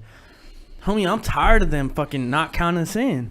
That's what it is. I'm so tired of that shit. And it angers me because I know how hard my fellow homeboys work to try, and they come out with dope ass shit, and that shit gets no fucking play just because we're not fucking negroed out.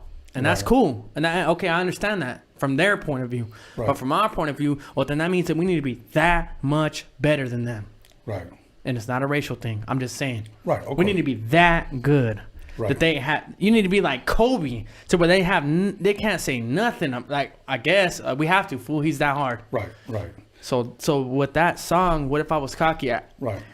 I felt like I addressed some points that needed to be addressed, but and not so much of a disrespectful way that I could have addressed it, but more in a way that I felt was universal for everyone to understand. Right. Because it needs to be addressed, and I'm tired of them casting us as fucking extras in their fucking shows, but yeah, you didn't give my homeboy who's an extra in your fucking show, who's a main extra, a fucking speaking role on the next fucking episode or some shit. Like, you're not okay, but you don't owe us that, right? I get it.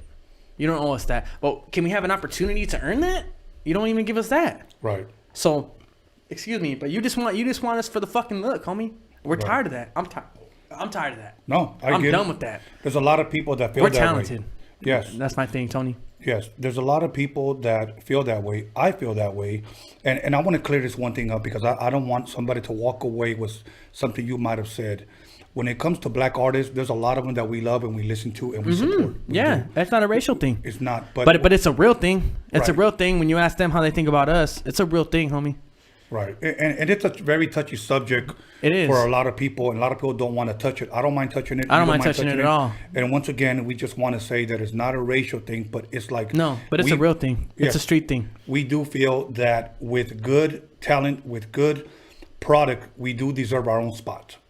Pretty much that's what we're saying. Pretty much for them, you got to be the baddest essay they ever heard. And that is true. For them to even give you kind of a chance to like get on their song, and you probably got to hook them up and fucking, and it shouldn't be like that, man. Right. I'm tired of that, homie. I'm tired of that. Like, fool, we're just like you. Like, yeah, you motherfuckers might be like the majority in this motherfucker, but the minority, tell me we really went out there and did that shit. And we're bad motherfuckers too when it comes to the mic. All I'm trying to prove is our point, Tony, with that song. All I'm trying to prove is our point to not any kind of race. It has nothing to do with race, dog. I'm just stating facts that everybody knows, and even they know themselves. All I'm saying is like, homie, we're fucking tired. Where's our fucking spot? Have we earned it yet? No? Well, then let Kujo earn that spot then by himself. Right. And if anybody wants to tag along and fucking and really put some bars up to let everyone know, radio stations, any whoever the fuck Hollywood is, right? To whoever's fucking eyes, we're fucking good enough. Good, man. That's how I feel. And that's what pretty much what you were stating in that song. Now, Yeah. here's the number one question. Actually, probably tie number one or number two. The first one was the high power. You answered that. Gardena's best kept secret. Yeah, you nailed it. You moved on. You left high power. Cool. The next one was he's dissing Misfit on that song. What if I was cocky, or if I was cocky? And the thing is, Stupid. we both know the answer. No. But just go ahead for those that are listening. That And what part? What did they say? Well, no, I don't even remember the part. They were just saying, "Oh, he's dissing Misfit. Oh, he's dissing Misfit." Like that's where all the comments. Make sure you know, because I get dudes that like try to dictate. Like I know they're funny. Dude, trust me. If you motherfuckers think I diss Misfit knows how I am and how I write, man. He would know I dissed him, dog. And that's not me trying to avoid nothing. If I had dissed Misfit, you would know. Right. And Misfit would make it known and let you guys know I dissed him. Right. Believe me, homie. Okay. Misfit was nowhere in my mind when I was saying what I was saying. But at the same time, I was speaking to everybody, homie. Everybody. So if the shoe fits, wear it. But no, I didn't have Misfit in my mind as I wrote that song. No, I didn't. Good. I'm glad you answered it. Yeah. So and Misfit knows how I write, dog. He knows how I am. If I was speaking to him, he would know. And you know what I mean? So, and obviously that's not the case because he actually gave me props on that song. But in his own way, because I know how he is. And we all know that post. Because hey, honestly, if you guys seen that post where he's like, Kujo playing with y'all, he ain't lying, dog. I'm playing. This is like second grade shit. I'm just telling you. Well, I'll tell you what. When I saw that, when he said Kujo playing with y'all, he knows. Yeah. He has shit. I didn't take that he was dissing the song. No, he was just saying because he knows how I am. Yes, there's better things are coming. Yeah, like Kujo's playing with it, and I laughed because everyone was like trying to send me that as like a damn look what he said. Like he's not lying, dude. Right. The Misfit has seen my full potential. I'm only giving you guys 25%, 30% of the lyrical bars that I could do. Oh. And that's why Misfit's laughing about it, like, oh, it's only 30. Oh man, I was playing with y'all, like, and he's serious, dude. And my response to that post is like, damn, homie, you ain't lying, Misfit. You ain't lying. He knows, you know, just like him. A lot of shit he puts out ain't his full potential either. Right. He could, but we have to make it more commercialized a little bit sometimes. Okay. Now, there was a part on your song where you said something about, and we'll come back to, you just use us as extras, but we'll come back to that. But where you said something like, again, I'm not a rapper, so I'm paraphrasing your lyrics. Okay. You said something like, the game is mediocre, blah, blah, blah, blah, blah, blah, blah. You know what part I'm talking about. Yeah. Can you quote that part? Man, so what I'm saying is, I said, and why they calling every cholo rapper Little Joker? I'll tell you why. The whole gang is mediocre. And the reason I said that was because there's a whole bunch of people that judge us outside of our genre. I'm talking everyone other than Chicano rapper, anybody that Chicano, that listens to what we listen to and grew up. You know, you guys know what I'm saying, right? They all judge us like, man, I'm tired of getting made fun of when I play something like some good shit and like, oh, who's that, Little Joker? Like making fun of it. And I'm talking from like since I was a teenager to now. I always like, oh, Little Joker, like fools dress up as Little Joker as Halloween. To me, that's disrespectful. Yeah. I feel that way. Yeah. Like Little Joker, like making fun of that shit. Like, but this is a real lifestyle, man. Right. But the fucking movies made that shit like a comedy thing. Right. And okay, whatever, man, whatever, homie. That shit had nothing to do with me. But just know, just as quick as it is funny, it's just as quick as it is real. Right. And that's my thing, you know. So, I mean, I have to keep it real with my fellow rappers that are trying to make it right now. So, I mean, the best way I could put it is that bar. I meant that for everybody. Step your fucking bars up, dude. You're okay. Be great, fool. Yeah. Serious. Say some crazy ass shit that will make me fucking like take my fucking hat off, dog. Right. Because I'm doing that for you, right? So return the fucking favor. Right. Spit. Don't just fucking like, I'll be cruising in the set. You already know. Got the motherfucking shit packing the fucking tech. Okay, that's easy. Even I do that shit on the easiest of levels, dog.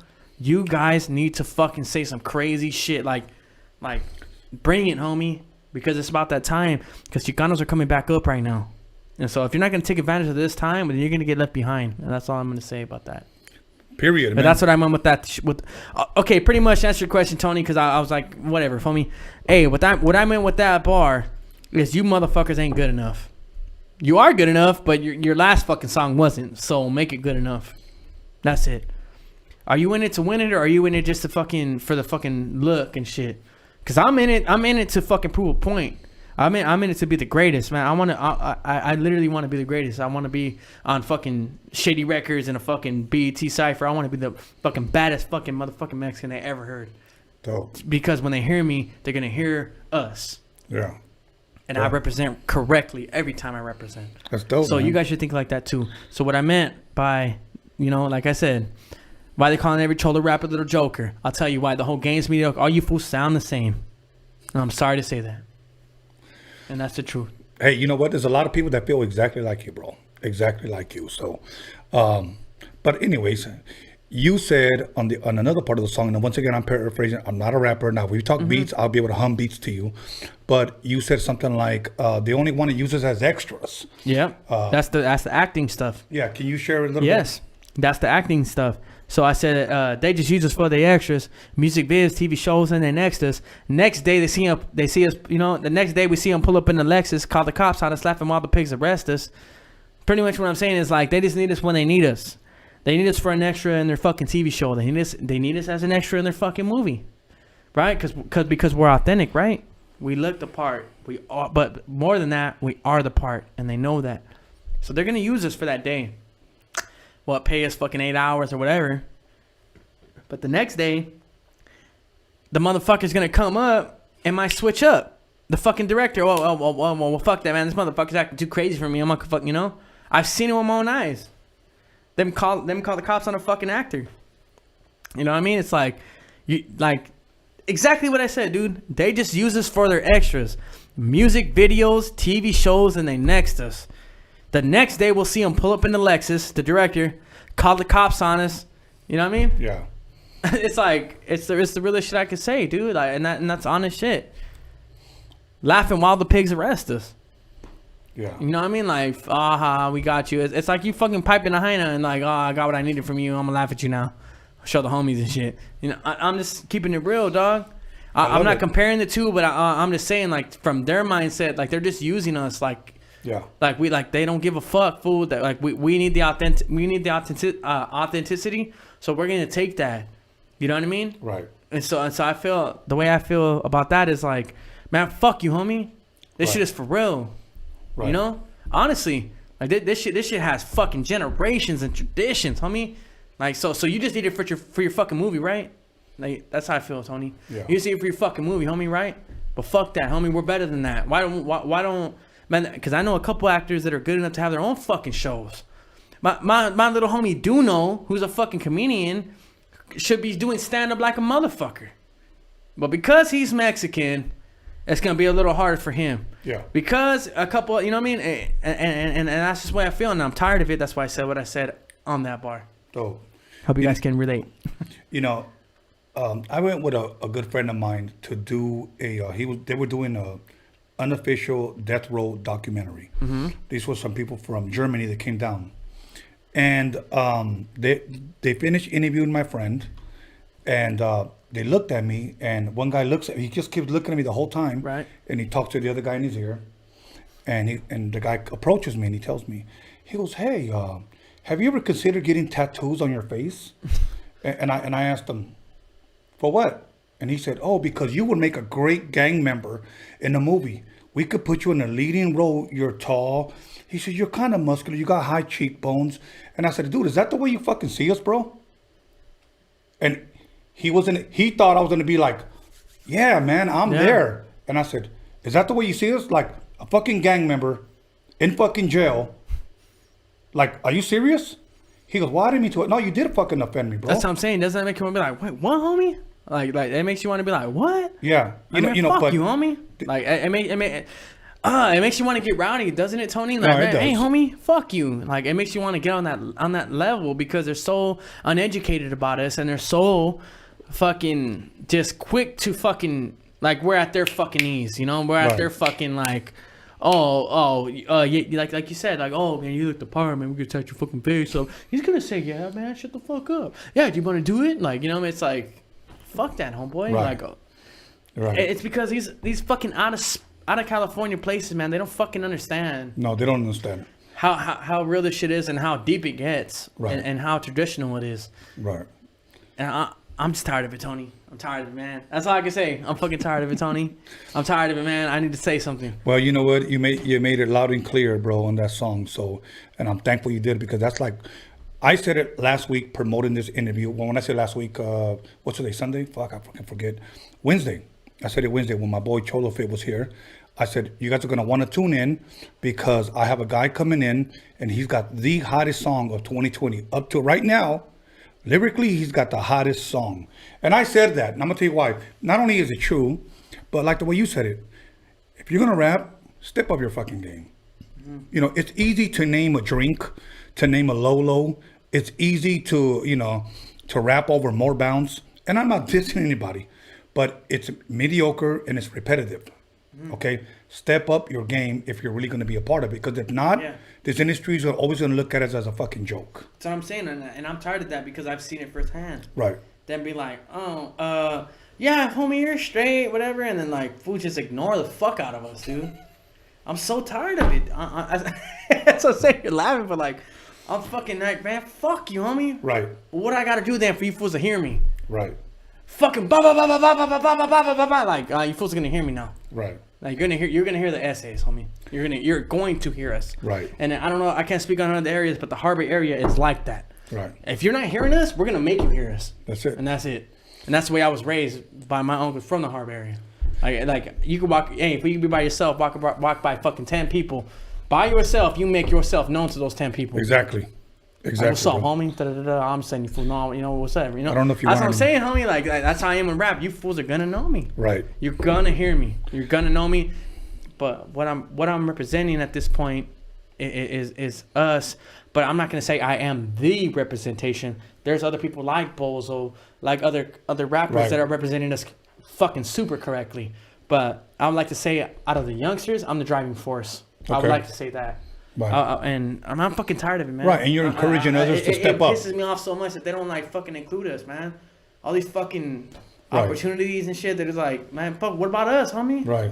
Like, all right then, well, I need to stand up then, right? We need to fucking make ourselves known then. Like, like, and if that's not enough, well, then I need to go harder. Right. I need to be godly with my lyrics. That's how I feel. You're tired of somebody walking up to you. You would be a great killer in this one. Yeah, dude. You're going to kill Felipe in this scene. Hey, you would do. They be telling me like, hey, you would do great in Alvin and the Chipmunks because you look like a fucking chipmunk. Bro, they be doing some stupid shit like that. I want you to be an extra in the Mayans. Yeah, I know. Yeah, that's Dumb it. shit like that, man. Yeah. You're going to kill Felipe. But no, and then they'll never hear you. You probably make $100, and then you get to post 10 pictures, and it looks like you're doing good on Instagram, but you're really living with your mom. Yeah. But anyways, No, we probably pissed a lot of people off because we just pulled their ever, chonies man. down on Roadium Radio. But anyways, I'm gonna ask you another important question really quick. And the question is, do you want another shot? Yes, sir. Okay. Don't down it, bro, because take your time, bro. Okay. Because I'm already getting beddled out. Yes. Fuck it, homie. And I gotta look That's out how for you, I do homie. it. Fuck it, I don't give a fuck. Life's a risk, yes, sir. Anyways, hey, us youngsters, we're from the Harbor, man. We don't give a fuck. I'm saying, Harbor area, you take that shit to the head, homie, and fuck it, whatever happens, happens. It's not just exactly. I better pass him your shot glass. Now, you know what? I wanted to ask you. You said one part that I thought was fucking really, really dope. Again, I'm paraphrasing. Fuck the radio. We ain't waiting for them. Yes. Can you share a little bit about that? Because the radio stations don't give us no type of shine.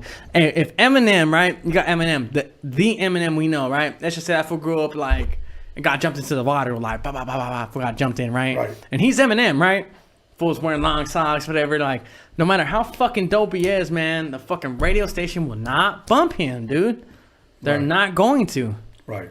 That's and that's what's fucked up, homie. That's what I'm saying. So at that point, fuck the radio stations. We're not waiting for you because we know you don't like us. Why are we going to keep kissing ass? Why are we going to keep trying to like, hey, man, when you play my fucking song? Like, man, fuck you. Right. Fuck you. We'll start our own fucking radio stations then. And then you fools will hop on the sack. Just like, get rid of fucking Heina. That's how I feel. Like, you know what I mean? Like, man, fuck it, man. We do our own thing then, and Right. and create. Right. The thing with Chicano rap is known for looking a certain way, but like Bozo once said, very intelligently, we need to reinvent that. And I always kept that in my head. Like, okay, what is Chicano rap? Shit people laugh at usually. Say that again. Shit people laugh at usually. What is Chicano rap? Yeah, from the fucking oldie fools, you know, the ones before us. But now they're starting to take it serious. But they're trying to see how serious we're taking it. Right. So with that being said, is we need to reinvent it. Right. We need to make it something that is worth, like, it's our people, dude. Some like, hey, they had BET awards. They got motherfucking The Source. They got all kinds of shit. You know what I mean? All the fucking awards that have ever happened. When the fuck have they ever had a fucking Chicano rap awards? None. Never, ever. Why not? Because no one has stepped up to put the money up, to put the type of things up, to put trophies in people's hands, to give them the amount of confidence that could be like, damn, homie, this shit's for real, huh? Even though we're not on TV, even though we're not doing none of this shit, it's like we feel like them fools too. Right. Fucking BET, MTV, whatever. Why is there no type of awards? Nothing. Like, right. For all the fucking hard work that all these artists fucking put in, why is there nothing to show for it? Right. We don't have that kind of thing. So everyone just says, fuck it, homie, fuck it. I just put it out when I put it out, homie. You know what I mean? That's what I'm saying. But no one's ever like, fucking, damn, homie, like, fuck, I want to win, like, Underground Rap of the Year. Fuck it. Fuck the mainstream. Underground Rap of the Year. I want the fucking best album. Maybe that mainstream will take a listen. And if not, fuck them too. Right. We don't even have that. Right. You know, I'm going to say something really quick that's probably going to piss radio off right now. Piss them off. Fuck them, Tony. Fuck them. But I'm saying it from the heart, okay? Fuck him in the ass, Tony. Give him toilet paper after. Yes. We have a lot of Chicanos and Chicanas at Power 106 and at K-Day, okay? Not playing our shit. Not hooking it up. Not even telling us, okay, even if we're not good enough to get played on there, not even telling us how we can fix it. Exactly. Not even telling us how we can better ourselves to get played on there. They don't give a fuck. Look, it's let me about tell you them and something. theirs. And hey, it's about them and theirs. And I get it too. Yeah. But at the same time, don't be talking about Chicano this, Chicano that when you be like on your little fucking video shit. You know how they are. Exactly. Fucking, oh, fucking Cinco de Mayo. Like, man, fuck you. Exactly. I'm showing love to the homie. I'm not going to mention no names, but like you said, if the shoe fits, wear it. Power 106 Yep. and K-Day, okay? We got a bunch of Chicanos and Chicanos over there that do not look out. At all. For anyone. At all. Only King Lil G. Okay. That's because they're related somehow. But Okay. I'll tell you that after on it. And, That's the only way. and those people do not look out. But when it's Cinco de Mayo, hey, everybody, we have Corona, salsa, and chips. De la verga, puta, or puto, Yeah. whatever. Yeah. You know, they're not opening doors, bro. They're no fucking help. They're fucking deadbeats. And that's why... It's kind of like it's kind of like to them like, oh, we're the fucking extra work they gotta do just to like give their part, you know, like, fuck, like, all right, we gotta fuck with the Mexicans real quick. Yeah, hey, what's up, fool? Yeah. And the students are like, damn, dude, thank God that, man, fuck, got that shit out the way. Anyways, what's up? Like, it's like we're like the fucking end of the we're like the end of their fucking. Right.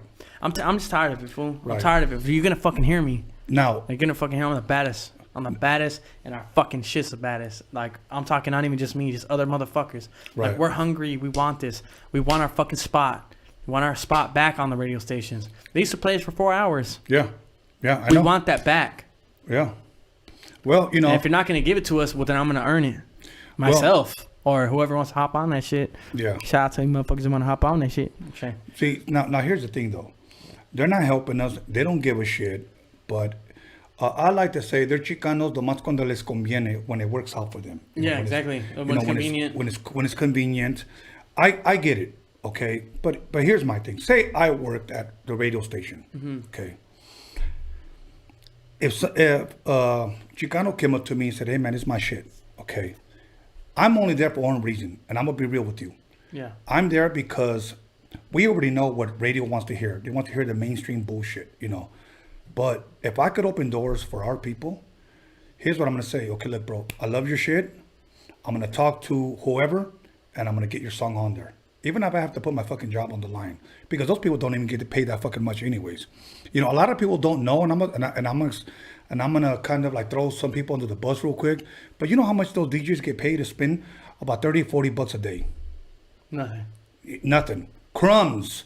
Don't quit your day job, okay? Yeah. Let me tell you something. I've been might as asked well to put spin. the homies on, dog. Yeah, I've been asked to spin there. How much are you gonna pay me? Oh, they pay this much. Nah, fuck that. That's not even fucking gas money, bro. So, anyways, I would tell you, you know what? I like your song, cool. You got any other homies? Cool. If I like it, cool. But you guys got to come with it because this is what we're facing. This is who we're up against. So we're up against the Sharks. Yeah. So So when you said this game is mediocre, that was very true. That was very true. And what you're saying is step your game up so that we can be heard. Yes. Exactly. And that's true because I've had DJs from the radio said, dude, if they just came correct, and I said, hold on, bro, hold on, because there's guys on there that got piece of shit songs, and they're on regular rotation.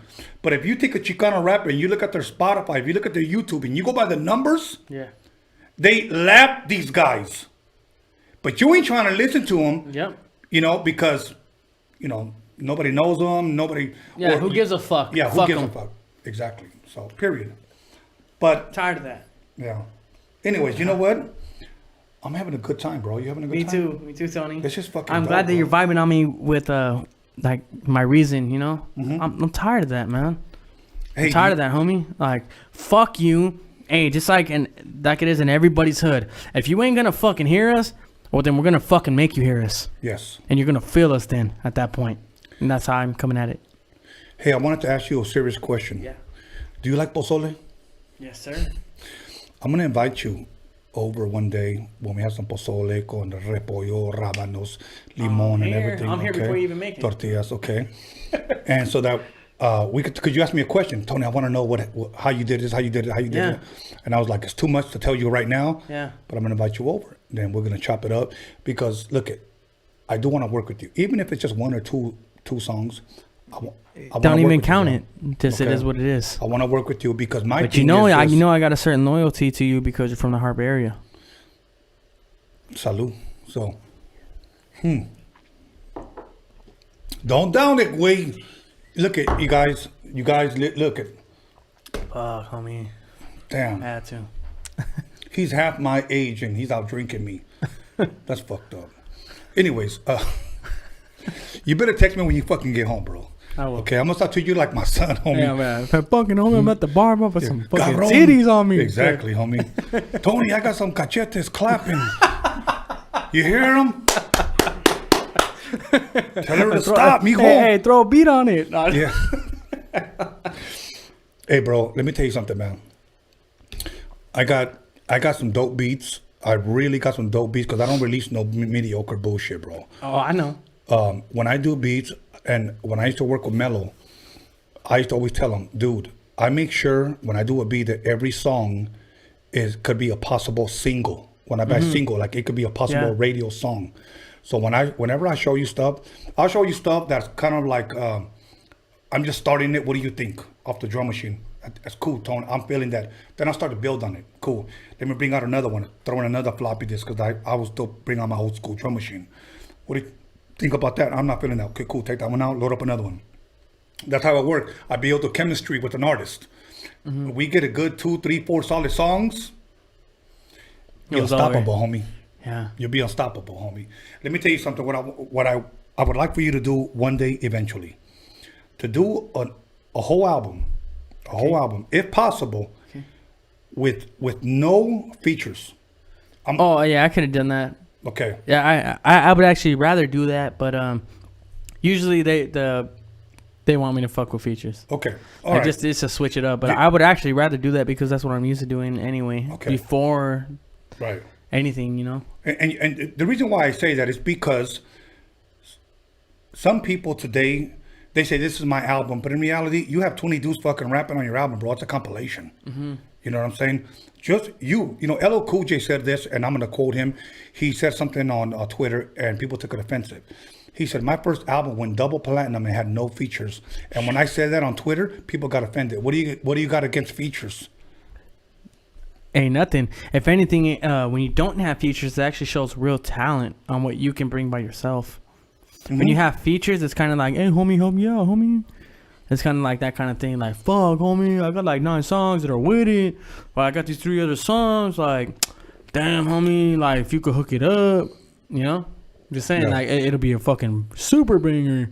And that's what I'm saying. Like, if you can't do all 12 songs by yourself, then yeah. I mean, shit, you're still talented at that point, but like, then you're not like special. You're not invited to the pozole dinner. Yeah, exactly, homie. Okay. You're not Kujo, man. Yeah. You're not special. Okay. I'm gonna ask you a question that I never asked anybody else. Is there anything that you want me to ask you? Say, Tone, ask me about how old I was when I got my first girlfriend. No. Nah.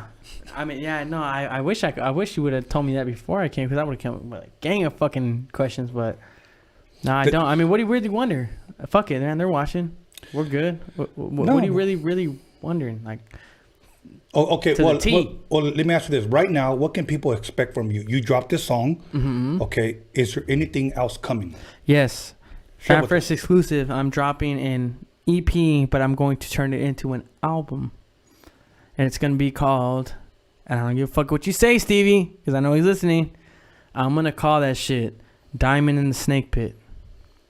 Okay. Because then when you reach in to get the diamond, there's a whole bunch of snakes that you might get bit, but you might not get bit. But you're surrounded by snakes, and you're the diamond. And I feel like I'm the diamond surrounded by snakes. But I do got my righteous ones around me. And they take care of me. And my righteous ones know who they are. And I feel like we're the ones that are really going to change the game. Yeah. With no crazy ass shit behind it. It's just on some talent shit. And, shit. That's it, man. Dope. Somebody wanted me to ask you, do you believe in Bigfoot? Hell yeah. I seen that motherfucker one time when I was like 4 years old. I know. I see his ass every day. I wear size 13. Hey, for one time, my mom took her sock off for, and I was like, Bigfoot. No. Especially if she has some long ass uñas. Straight up. Now, I'm gonna ask you another goofy question. All right. What's your favorite Mexican dish? Picadillo. Picadillo? Mm-hmm. For reals? Mm-hmm. Okay, I'm gonna tell you mine. That and menudo. Menudo. Okay. Yeah, that's bomb. For me, that's all the two. I'm fucking with all of it. Yeah. For me, I like chile verde. Chile verde con arroz y frijoles con tortillas. I don't care if it's in a burrito or just fuck it. It's chile just like, I got the is motherfucker. like my shit, bro. Like seriously, like that's my shit. And I only eat at certain restaurants chile verde. You know. Mm-hmm. Now where you go? Now I'm gonna give I'm glad you asked me, because I'm gonna give a shout out to my boy right here, because I grew up eating at his restaurant on PCH, Los Tres Cochinitos. Oh, okay. They have tried the burritos They're in de chile Gardena now verde. too. Yes, try their burritos de chile verde. It's just different, bro. Like I tried a bunch of other different restaurants. Chile verde is good, but for some reason theirs is distinguished. It's just. I mean, yeah, they might spin in it. I don't know, but it's good. You know, they may stir it with their foot. I don't know, but it's good. It's good. I like it. Oh man, that's funny. So now, your favorite movie, 2019. Favorite movie, man. Honestly, I ain't gonna lie, man. I liked Aquaman. That shit was tight. I ain't gonna lie. Okay. My son was all into it. He was like barely born or whatever. He was just like. That might not even be 2019. I might have just watched it. It might have came out in 2019 and I watched it later, but I mean, shit, 2019. Fuck, man. That's the only thing I can really remember from then. Okay, if you haven't seen this movie, I'm going to recommend it, and I'm going to recommend it to everybody out there. You have to watch Bohemian Rhapsody. Yeah, I seen that with Queen. Oh yeah, my yeah, God, that's a dope ass movie. Yep. Hey, who am I? I don't like that. Freddie Mercury. Yeah. Okay, now here's another goofy question. Okay, as a kid, was there a singer, actor, or anybody you wanted to be? Trey Songz. For reals? That fool got all the hyenas. For reals? Yeah, hell yeah. Okay. All the hyenas brought a fucking. They be like flicking their beans to that shit. They be like, fucking. As soon as that fool started singing. It'd be like, "I way." Yeah, I know. I wish I was that fool. Hell no. For reals? Yeah, I'm the ugly troll from fucking Under the Bridge. But let me tell you something. Once your shit just done takes the fuck off, yeah, you're gonna have little Chicanos saying, "I wish I was Kujo." Guarantee fucking I it, wish. homie. I Guarantee wish. it. And you know what? I want them to be like me. You're gonna be a good role model to them, bro. I want to. You know what? And you're gonna be a good father. Mhm. That's a good thing because ever since I've been talking to you, everything you say is for my son, for my family, etc., Mhm. etc. It's all been family oriented, and I love that, bro.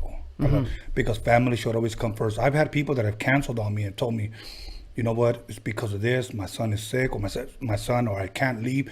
And I was like, you know what, bro, family first, Roadium Radio, And third, fourth, that's fifth. That's super fucking authentic that you do that. Family that you first, understand bro. that, You because know. sometimes it is like that, and I know you know. You know what it's like. Yeah, well, of course. You know, one thing about us Latinos, bro, is that our family is everything. Our family is everything. Look, let me tell you something. See, I've known people that have sold out to this music business and pretty much said, fuck their family. Okay? Oh, wow. But guess what? They fall the fuck off, and who do they want to go back to? Their family. And they fucking burned that bridge. With me, family first. Okay? Music second. Roadium Radio third, or whatever. But my family would always be there, because without my family, I'm fucking nothing. Okay? Without God and my family, I am nothing, bro. I agree. So, but other than that, I don't know, man. You want to talk? They're watching, bro. We got over 600 people. Easy. Hey, let me do a shout out to my old man, Big A from Frogtown. Yeah. My big brother Raz from Oceano. I do a shout out to all the Chicano rappers, man, that know me personally, and they know what I'm trying to do with this, and everyone that's like really putting their heart into this shit, man. And like, hey, if we could really be something, homie.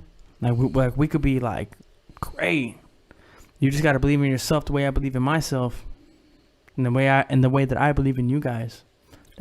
I just want you fools to bring it, homie, and I'm tired of fools just getting by, you know. That's all I gotta say. Bring that shit, fool. We're Mexican. Bring it. Yeah. You fools are slacking. Yeah. I'm just saying, like, bring it, dog. Like, bring it and I'll help you. I'll do what I can. Like, but if you're not bringing it, you're not bringing it. But if you are bringing it, bring that shit. Yeah. Because, hey, like I said, Tony, the whole fucking interview, I'm tired of getting laughed at, dog. Yeah. I'm tired of us not getting taken serious. Right. We should be. I just saw a comment that said this fool just dissed the whole Chicano rap game. Now he's giving a shout out. Okay, let me hear him. What did he say in the first place? That's all he said. He said this fool just dissed the whole Chicano rap game. All he said was step your game up. To me, that's constructive criticism. Exactly. Hey, homie, I did this I did diss him. I dissed everybody, fool. Just to see what they can bring. That's like someone calling you out, fool. Like, that's like someone from your neighborhood, if you bang. Now, hey, what's up with the hands, homie? Are you a real gangster, or you can't fight for shit? What are you going to do? Show me what you got. Yeah, you're going to come back with it. Yeah, it's but not after you about fools this. get down, it's going to be like, that's right, homie. I knew you had it in you. Right. And then somebody commented, it's that kind of thing. Michoacan is in the house. And then somebody else said, Tony, ask him, does he speak Spanish? Yes, he speaks Spanish, bro. Okay. Do you speak Spanish? Hood Spanish. Say, si. Si. See? He speaks Spanish, homie. Okay? There you A go. la verga. A la verga. He knows how to say menudo, cubo, orderly, jaina. Okay? He knows, hey, come on, homie. Elbows up, side to side. Yes. Anyways, hey, dude, we're out there fucking stupid. But anyways, real quick, now, is there special shout-outs you want to give out? Remember? Yes, sir. Go ahead. Yeah, once again, I want to give a shout-out to my old man, Big A from Frogtown, Arnie. I want to give a shout-out to my big brother, Raz from Oceano. I want to give a big shout-out to the whole team. I want to give a shout-out to Fam First. I want to give a shout-out to motherfucking Illegal P. I want to give a shout out to I'm talking to everybody that's doing it right now. I'm talking Bozo, FKM. I'm talking to fucking Bowling Movement, fucking Swifty, fucking. I'm talking to everybody, dog. Fucking shit, me. Shout out to fucking Infinite. Shout out to hey, homie, I'm just giving props right now I'm just proud of who I'm saying right now. Like, I'm proud of everybody, like, really getting that shit cracking, man. FKM's doing this podcast thing just like you're doing, Tony, you know, and that shit's cracking, homie. Like, I just want us to be great, man. Gracias. And even if you fools feel like I'm not great, then let me know. You know what I mean? Yeah. Because I feel like a lot of motherfuckers ain't great. Right. But some of us are, and I'm connected with those guys that are, and I just want us to be the best. I want us to stop getting laughed at. I want us to really earn our fucking opportunities, and we're the best, man. Yeah. We're Mexicans, man. Like stop, man. Hey, boo, what's up with our opportunities and shit, man? I'm tired of that shit. If you fools fucking like, oh yeah, we'll just fuck them off. Like, no, man. What's up with our shit? You know, simple as that. Hey, blame Tony for my story right now, because that motherfucker just gave me a fucking second shot and that shit fucked me up. I'm just saying. But, hey, when I'm speaking this from the heart, man. I love all Chicanos. Fucking, hey, whoever I had fucking any type of pedo with in the past. Hey, homie, we still low-key got some shit cracking pedo-wise, but, like, I ain't going to say it right here, you know what I mean? I'm just going to keep it professional.